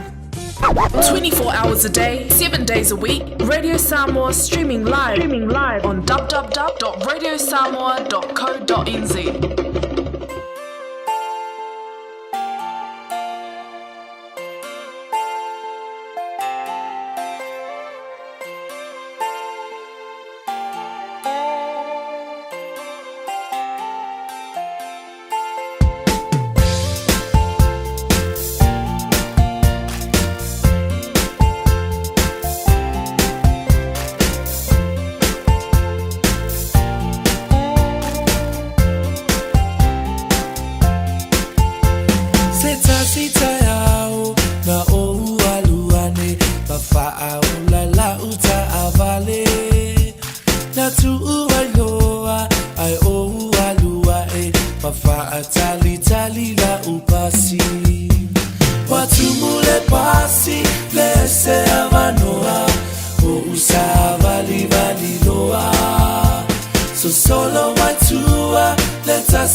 se fonga mali na tala fiso le rivango la uli fa malo to ya semi to ya tua le lo sa o ya fo man tu costa tino no ve o so se la fanga e malo so fo ya polivia moise o town tua e o le fa na man tua le ara kama voi le puff daddy po pi didi la le town fi ne le sfulu mal family to te ne le tu line to lu fa malo antu ma fa talo fantu I ma tua langa te leo abata valina yantu e piki mai le fana wa onga ile tu ai wa onga ile dei fo ya solulu tano to mai tio a mai o to ya mai le onga sa ya onga ya po le dansa e no fo le fa tio fo le no fo le fale au le wa mana ya mai le tau o sulu man tango fiele la pa wa le ole savini ya te pa wa na me le malulu ai tanto ya ai awuri ngalo ya te to fa mau fu spa tono da vale tonu le ainga sui la vala onga faisina o koma faisau me ai sauri bai ile tau polo kalame wa fai ngoi na le tuli montanga ile nei fo ya solulu sauni bai ya le sasia ya malfaletua ya Natasha va ai lua Masalo ua e vaai I fale fo mai po o ta vale ale fono ma e fape ane ua nao au nanga tau soifua malolo ina ma nifo mātau te whaia e tele le fesosoani e maua ya mātau fesosoani mo le ola manuia o le mawhauwhau Polo kalame e tau fia ai le tau mawhatapaa. Fesosoani mo tina ma pepe. Fesosoani mo whaia o siaki I le fale mai. Fesosoani mo sauwanga I a inga. Fesosoani mo whanau ua hiu ma le a onga. Mo nisi whamatalanga, tanga I ane I lupenga ta whailangi www.tafono.org. Pe vala au le o valu selau, fono for you. O valu selau, tolu ono whaavalu. Talofa Samoa, o Atishna Ryan, o le Licensed Immigration Advisor mo le Auckland South Immigration Consultants. E visosoani mo so se tu ai ngā visa e malanga mai e New Zealand po Australia. Telefoni mai nei loa I le o valu o tasi o no valu whawhitulua. Po le olua tasi o no valu fitulua tolu o. Avia maua sosa, Omega ka, Ianga lowi moa, Omega ka. Tau mo fie Omega ka Fili mai lo ile Omega ka Omega Cars Lua selau Kemetis Drive I Manukau Po le telefoni o iwa lua vitfitu lima valu tasi lua Susu mai Manukau ne Omega ka Umalo le keisi le Omega ka Stop! Kaufi, tu o mo fe au masani o las farele la sulos fulfito se tema. Ta pena leo la e mahan, ma tamaiti, aya nga iatu ile Dine and Dance ale tuisa mau Manhattan. The talafai tutoa ile afol lima, serve me ai taumafa ile afole ono ona e koutu luma ilea. Fafia ile po atoa le tuisa mau band a o tali sua. Tuatusi 941A Dominion Road, Mount Ruskell. Limas fultalari ulufale tatala le ba ile po atoa. Vili mai lesmo se booking e mauti noai saulaulau ile olo atasi o ivatasi o fitu o varvalu. Le tuisa mau Manhattan Dine and Dance. Siva mai! Hey, hey! Oh!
Taraflava o David Tua le nei o lo e whaafonga mai pēi le Radio Samoa tesi lima I watolu a mo Samoa I maria lau whaafonga ma lau whaasausanga.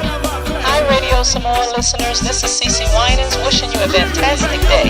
God bless you and keep listening to Radio Samoa 1593 AM.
Se whakamalia o le sunga ia puni le rivaenga o le awoli ma le pese mo onga o lo uanganga whaantunga tuai a le puni ala vaa ina ua lua se fulu tolu ma le awhamidute o te aine ile a link to line tolu Stem lo to ma o dan tule pologala me foi alfa now. O Frank Green now le tuli montang out to me yo le fantasy mai. Yo le sunga ya Prince le to tomala udanga ala Casa Beans and Appliances. Chalo for Prince wa mayoy. Talo fala uso manvia fafetai. Wa mayoy uso. Yeah, man, we have 45 time Prince. What a beautiful day it is today to be out and about and to check out the specials at Casa Beans. Of course, brother. Thank you so much for having me on the show, and really, appreciate your time, and thankful to our customers who come and support us all the time. No problem. You've got some great specials, especially on this last week of September, heading into the beautiful month of October, Prince. Of course, brother. So, got some crazy specials and got some new products as well for this week. So, we have got, in the first deal, we have got the Apple iPhone 16. So that's the latest iPhone from Apple, and it's an Apple iPhone 16. So we have got all the three versions, Apple iPhone 16, 16 Plus, and the 16 Pro Max. So the special weekly combo is with the iPhone 16 with the JBL Boombox 3, and it's a Bluetooth speaker, charging, portable, you can take it around. And the weekly payment for the combo deal is only $23 per week. And when you mention Radio Samoa, you will get the free wireless AirPods as well. Man, that's awesome. Prince Olafab Jumbo Moore. Peone fa funga chio le wele tanto telefoni fo la vole to aing ole iPhone 16 el one to email JBL Boombox fa pe foi ya le Bluetooth speaker maka kia Bluetooth speaker los futolo tala ile vanyaso ite bagwai ya lau iPhone 16 mala JBL Boombox 3 ya ole Bluetooth speaker na mfeon tu ye tonu male polokalame ole tusipa ia e tonu o le telefoni fa ava ile pe ona ta wa tau ye ne fa funga Radio Samoa e mawai ia so me alofa mai le sunga ya Prince fa bitolo na lua Prince. Yes, second special, brother. So it's a combo deal for the living room. So if you are looking to upgrade your lounge suite or the TV, so we have got the solution in one deal and in one payment for you. So we have got a nice, beautiful, different colors lounge suite. It is a fabric 311. So no fuatolu, no fuatasi, no fuatasi. 5-seater lounge suite. Of course, you can add the extra seats as well. And with the 55-inch smart TV, Lima Inisile Atamai TV, and it has the YouTube, Netflix, and a lot of other programs. And the price is very, very affordable for both the things. Is only $23 per week. Luatulu tala wa yaso male mealofarle pre-party box speaker with 2 wireless mics. Man, that's awesome, especially for the summer break, which is coming up very, very soon. Prince, Fapatolo Nalua Yele Tanto living room special combo. Ole Yele Tanto sets in for Tolo Manafo single Selua. Anto Aila Lea for the TV Lea Mantual setting for Ese Umalavona Lanu.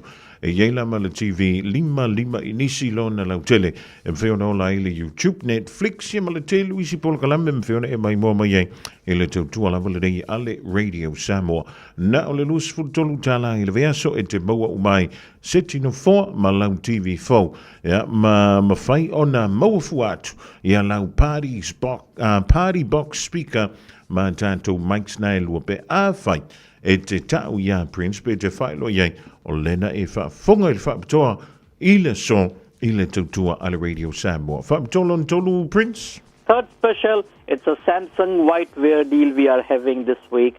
So it's a Samsung 420-liter fridge on special. So it's a bottom mount freezer and the fridge. So very big, 420 liter, and it's a Samsung fridge which has a water dispenser as well, which is always good in the summer, and the machine we have on special, it's again Samsung, and it's a top loader 12 kilo washing machine, so you can wash all your laundry and the blankets in this machine. So 12 kilo washing machine, or you can get the Samsung 420 liter freezer with the water dispenser. The price weekly payment for any of this product is only $19 per week. Sifulu iwata yaso ale me alofa for the free surprise gift when you mention the Radio Samoa. Amazing. Fabi tolo ntolo pe ole fa funga ntiai ole Samsung whiteware deal. Ole hele tanto pusa ai se tu ole tu ai ngole Samsung fanse lau lus fulita ya le tele o vai ngam fe ora tu ye tono lau pusa ai se tu le da e ye male water dispenser ya po le vai ngam foi lele e ma fa yona fa malu le vai ma ki mai lava e luma o lau pusa aisa a le ole da fili mai ile masini tala lava ole tu ai nga lava ole Samsung ole top loader lo winga e susu e ilunga le tampuni o lau masini tala lava o na utuwaila ia lea awal whaatu mua tele. Se fululua kilo kalama ia le mamafa o lava mawhai o na tatai i le tātou top loader na ioi. Na o le se fulu mariva tala i le vaiasolo na tong. Fili oi, pusa i sa tu, ia po o le masini tala lava se fulu iwa tala i le vaiaso maumala me alofa mai a Prince, ia bea e whai loi nei whafonga le Radio Samoa i le nei fo i a wha tala roanga. Last but not the least, Prince? Yes, also. So we have got a new bedroom suite in stock, and it's a Rome 5-piece queen bedroom set. So it's a Rome queen size bedroom which has the queen size bed frame, Lua bedside, the side tables, dressing table, and the mirror, and the tall boy lepusaisa. And the price is only $21 per week. So you are getting the whole brand new bedroom suite with the queen size bed, all the dressing table with the mirror and the drawer set, only in $21 per week. And we will also, furnish it with a free mattress when you mention the magic word Radio Samoa here, and we'll give you a free mattress as well. Awesome. Prince, where can the people come and find you? How can they get a hold of you? Sure, so I'll share the contact details. So in Otahuhu, the address is Fa Fikufa, Great South Road, Otahuhu, which is near the KFC Kentucky in Otahuhu. And in Henderson, it's 379 Great North Road, Henderson, which is across to the BNZ Bank. And you can park your car at the back of the store. Opening timing is Monday to Friday, 9 to 5:30 p.m. And on Saturday, it's 10 to 4 p.m. And the contact details, it's a toll-free number. So it's Owaselau, Lua, Lima, Fa, Walu, 0800-222-548. And you can also contact us on our Facebook page, which is Casa Beds and Appliances, Otahuhu, Male Casa Beds and Appliances, Henderson. Always good to have you on the program, Prince. I'll wrap it up for you in Samoan. Enjoy your afternoon, and we'll catch you again next week. Thank you so much, Usoto. Fasi fua Samoa, Sekia Samoa. Malo, Taylor Sungaya, Prince Ola Totumala, Dangala Casa, Beads and Appliances, Moayona Lai, Luale Otahu, Yapo Dai Okilani Sifo. Fab Tolo on the Fa, Ole 5-piece bedroom suites, Ole Rome queen size bedroom suite. A queen size bed Lua, oile jolly. E kasi ele queen size le queen size bed Lua bed sides. Ya botanto toma I pusto sowie o kaf. Ole dressing table ye male tiot. Ya pole faat. Ya margako kamanga pusaku ole tall boy. Lus full tasi tala ile vayaso. Mawala me alofa ya ole fa malu ya po le mom mola queen size bed. Fa if I loye ole ne fa fonga Radio Samoa ile la to fa to. Wala ole over se la lua lima fa valu moni si fa mtalanga over se la lua lima fa valu pe asisiane yona la na e pe ona ta ua. Olewa tolu minute wata inele afon tolu tamaiti sa du bai lo to polo kalame ole tuli matanga.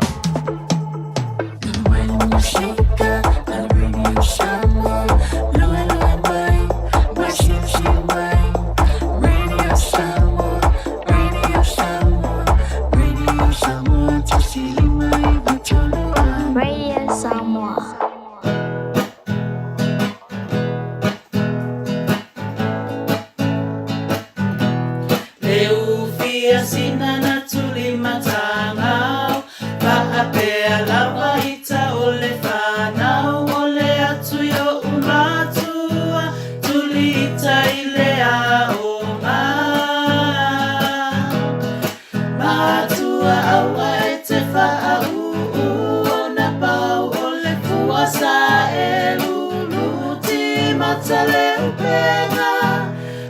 ia pisa molelu Sa asia e tafa asao Sa asia e tafa asao Atini pao Meo lata ua uto Se ilolongo pea le fuamba le pao Ai se io Whaatalo whati fo i le nei tūla lewa uli lau whaafonga anga Samoa. Whaamalo le soifua maua, whaamalo le tawatai malo fo i le fo lau manuia. Tali tonu a tātou tau whai maua le nei fo i aso i le alofa ma le anga le leo le tua. I o le nei tūla, whaatalo whati fo i le tulituli matangau. Polo kalame lava le nei a si whanau. Mātou te wheiloa ai ai, ia solua mā solulo vai aso ta itasi. Ia wafo ina ia mātou tala noanga. I mata upu fo i o lo whapena o na whita i tunga i ai. Ia nai susunga i whaia onga i tutonua onga a mata malau mua ese. Au wā lava le tau mawhainga o na ialo mana i whanau. Ele ngata i le tū, mā tātou wanga. Whaanga ina o la tātou ngana. Ia e whaasilisili fo i le tapu e ina o le soifua whaakerisiano na ialo ma whanau. La mātou whaatalo whaatule nā Samoa le nei tūla. Ia e tamteine tali tonu lava le whaamoe le nei tūla wa e sahuni mai fo i a. Ia lelei mana tua fo i tātou la tātou matafa i oi mua o la tātou whaafetai ia po la tātou tatalo i le atua i aso umalava i tātou te mafutai. Ia mana tua e te whaahali lo whaaloalo, te whaahali au winga ta mali i mau winga tau saafia pe a hoi na o tātou talanoa i le atua. Ia teini matama lea foi lao le a whai atu e whai a onga le tatalo. Ia ai whapena foi. O nei whataitai mai ai. Wai ma whai lawa nei whataitai mai i le tatalo e whai atu e whai a onga. Ne lei tele ia. Tātou wifo ma tatalo. Le atu wailo mātou tama, mātou te vi ia lava lau suafa i le nei tū la o le awauli. Whaafetai tele lava i loa lofa, ma loanga le lei ia i mātou. O mātou wau lia fo i le nei vai aso fau, ma le nei aso fau i loa lofa ia i mātou lau whanau. Whaafetai tele lava lo mātou atua, mo le mea lofa o le ola foa i fua mai a te oe. Le atua mātou te vivi, mātou te pepese ma o mātou ala langa ma le fia. O mātou whaafetai a oe, a wā ua mātou wau lia, le nei fo i aso, i loa lofa ma loanga le lei. E ui lava ina whaanoa noa nisio i mātou, e ui lava le li ie, ina maua nisi le tino mai.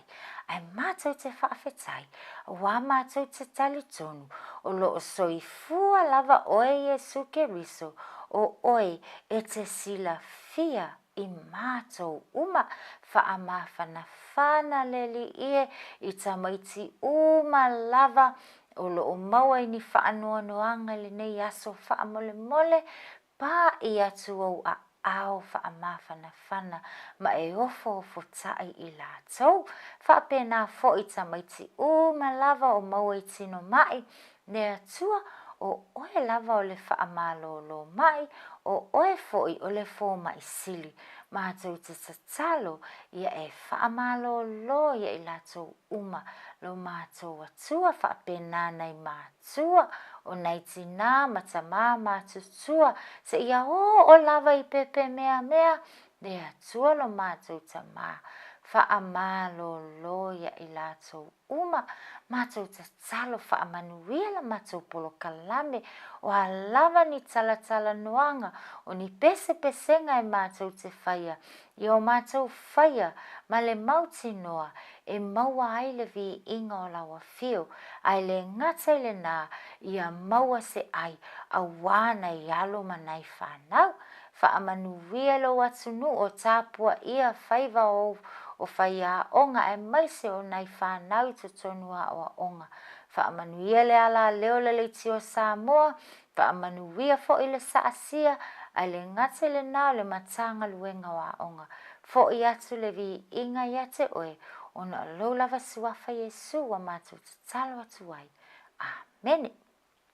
Ia malo taina matama e sele tau le lei o te tali tonu a tau toa anga la veo le lotu ai sa le loku ila sa Awoi, ia paki wa wo mai malunga fo lima fa mai mi wo ka esele tau le lei ia talo sia lava na e alu le sa ai nga e file mule le te tonu le falsa wa se tatu oka yo lo falsa oka se ula fa fale ia le lei e ai foi ale tai me tatu te sala no ai fa pena ia io e tau tu tala no ia wa mio e fai pe e alu le falsa Awai le tutu salo walu le fale sa. Malo walu le fale onga malo walu fo le fale oloa. Ia malo no fo le fale e le tutu sa. Ali taini matama ia le usu me tato pese tato pese le nei awa uli tato te fia e foi ia matato fa fetai le atua. La tato pese usu. Fai tau tu spa ia le fai mela kanga malo te tele mai. Wailoa ia tolu Fai tau le tusipa ia mata talo ya so uma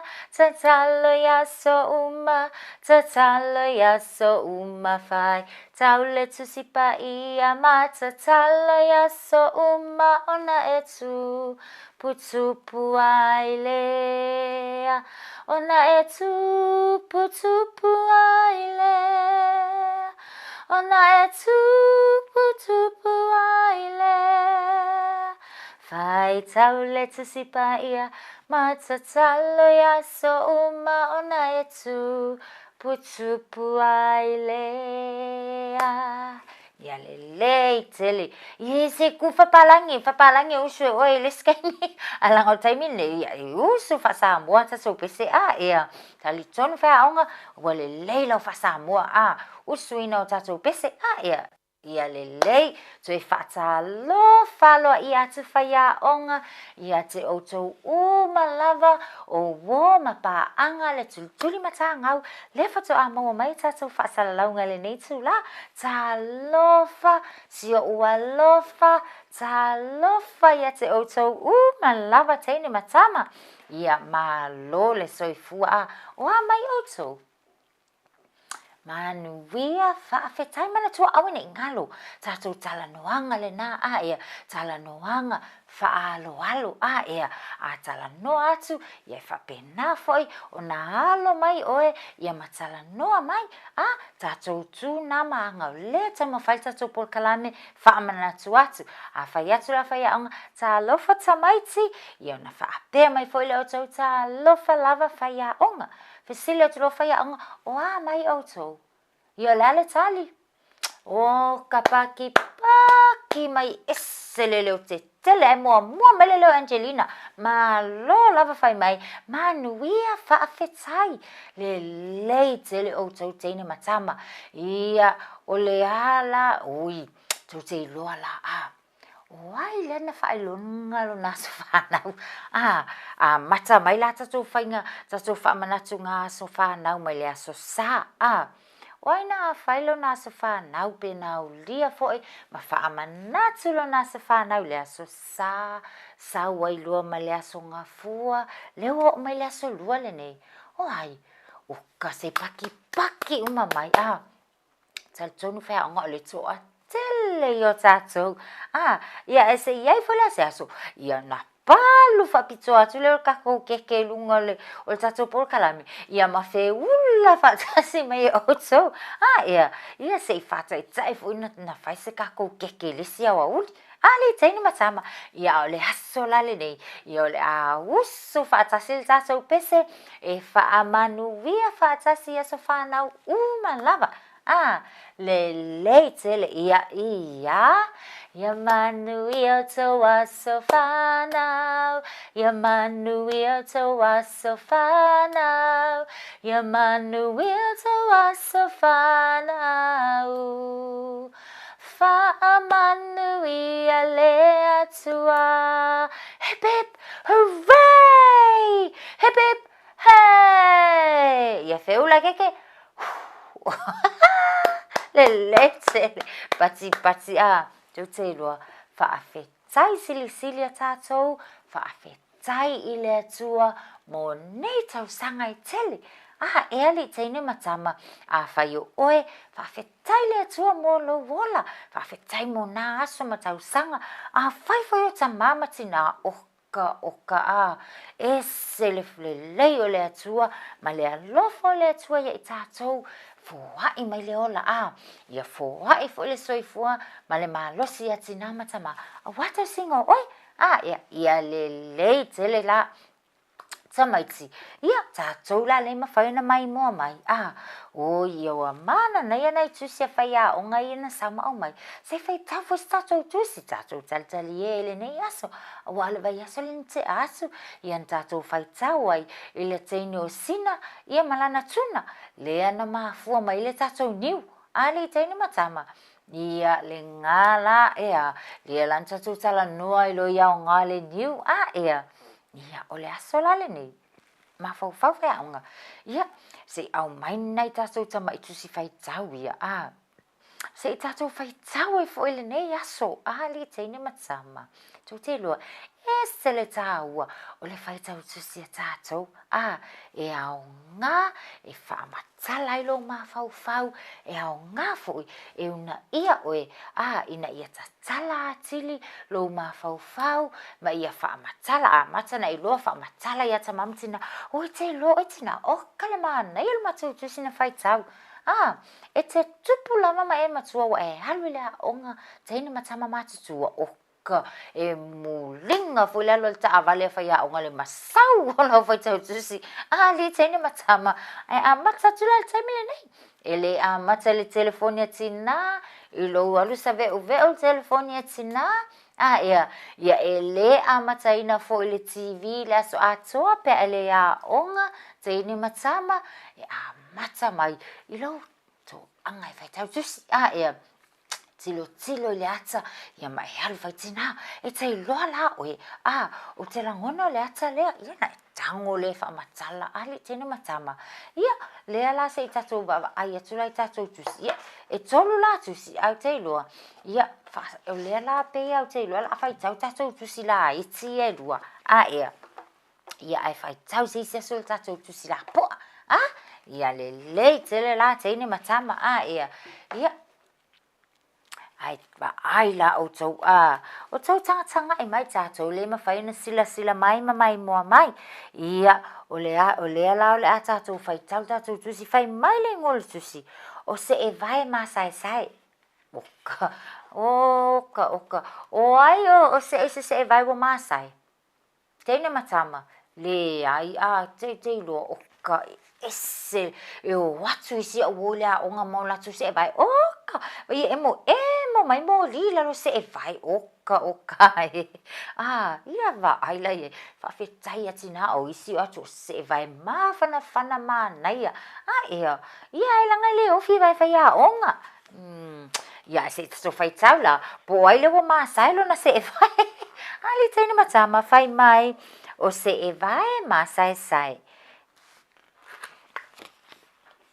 ia o se e vai masai sai na tusia e Maudi Bedgood ia a oata na tusia Josh Smits ia aina wha Samoa ina e Ainsley Chuling so ia o tō wa aila o tō tamaiti beia ni ngoa mai o I saina ia ali teine matama ia ai te tatou whalonglongo se tatou whaitau o se e vai masai sai o se e vai nei o ai o tau tanga I mai vai e lanu a se e vai e lanu viole se ngā fula ngalo mai ka kolang ai wha Samoa e lanu viole e lanu papa e fo I si vai ngole se e vai le lei whai mai ua matala le so o ngā sui va ai tamaiti tilo vai o tau le se e vai le ua matala ia e tau le ngangana Samoa o le so o ngā sui ia le vaenga le pipi I whaatasi ai pito e lua le se e vai o tau va ai le mana nei o tatou upu fau ia wa maua ia va ai o tau lai ta alo mai oi ka fiola o waila le koso le mango se e vai Se va ai mai. Se tilo. Oka sfale tonunga. Ia le tēne matama. Fai mai e pupu. Ia fa ai. Oi se o ye ngionga se vai awa pupu se vai. Ia e se mafua anga wala ina pupu se vai. Ia o e lava ia o le a pupu ai fo eu se vai. Ia awai ke so onga fai a fo ina se vai. Ia fai mai e pupu le pele vai. Ia vai. Tanga i mai oto. Hei mai ua ma sai. Ia se vai oka e ni pupu mani ma sai o le se vai. Talo fai fa mata oi le se ne se vai. Ai ese si oto e ni se vai pupu ma sai fa pele fale. Ia ta ilo ai longa te saltone le ese si o tato oka fe i lafi mo tato se vai. Ia oka o atu le fale a onga le ila le mana nei o se vai mawhanawhana le vai tau o le malulu.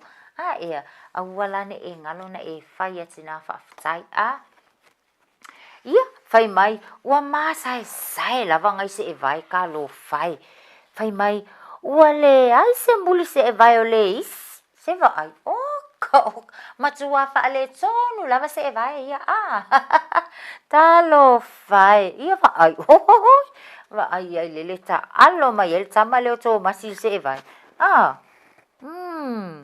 ia le fai mai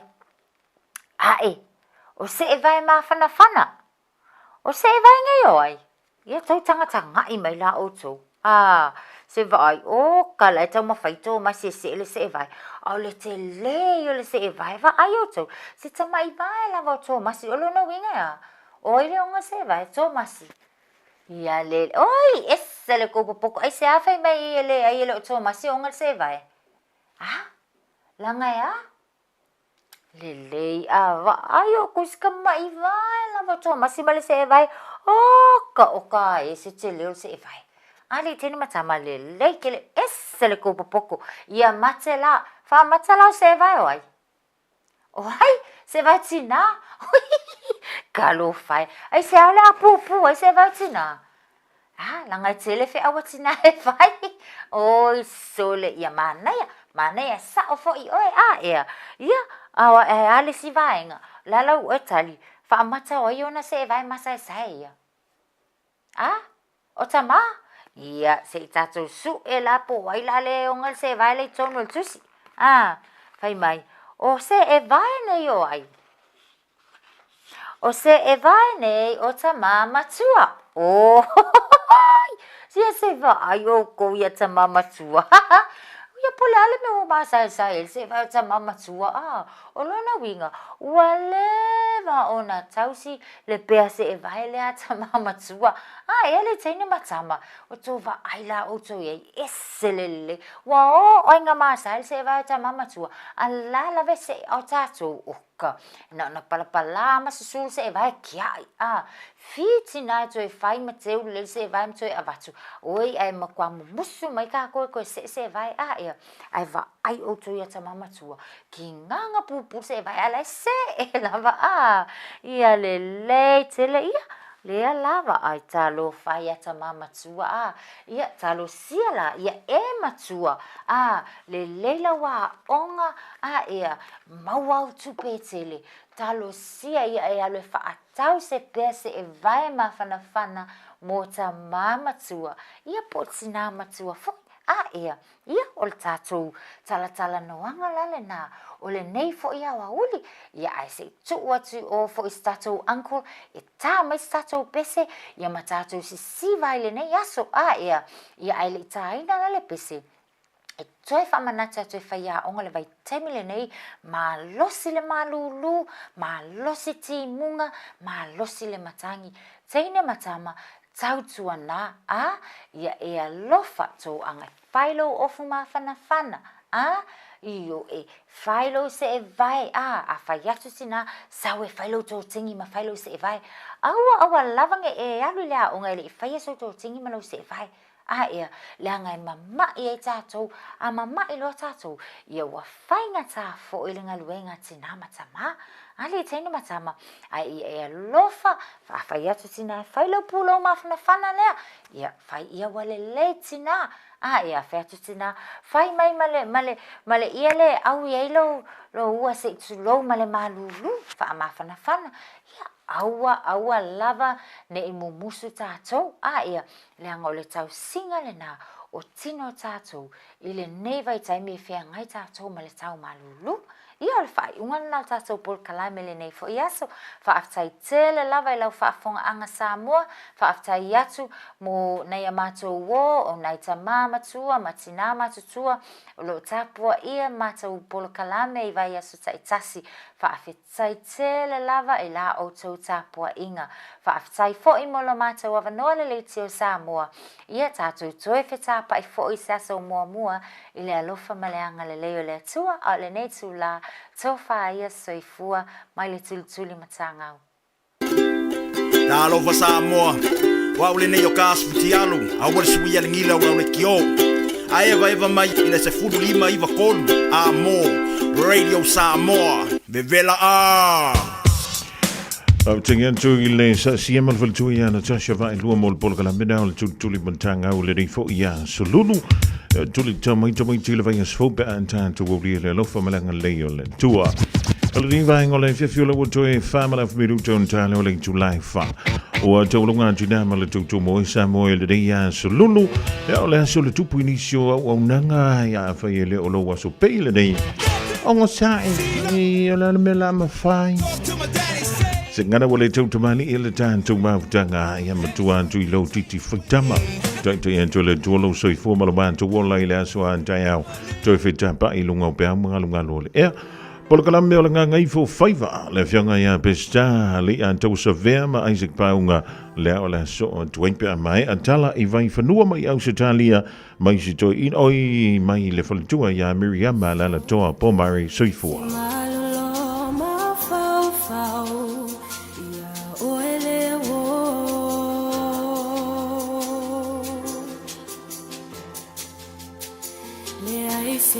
Sina o au ma o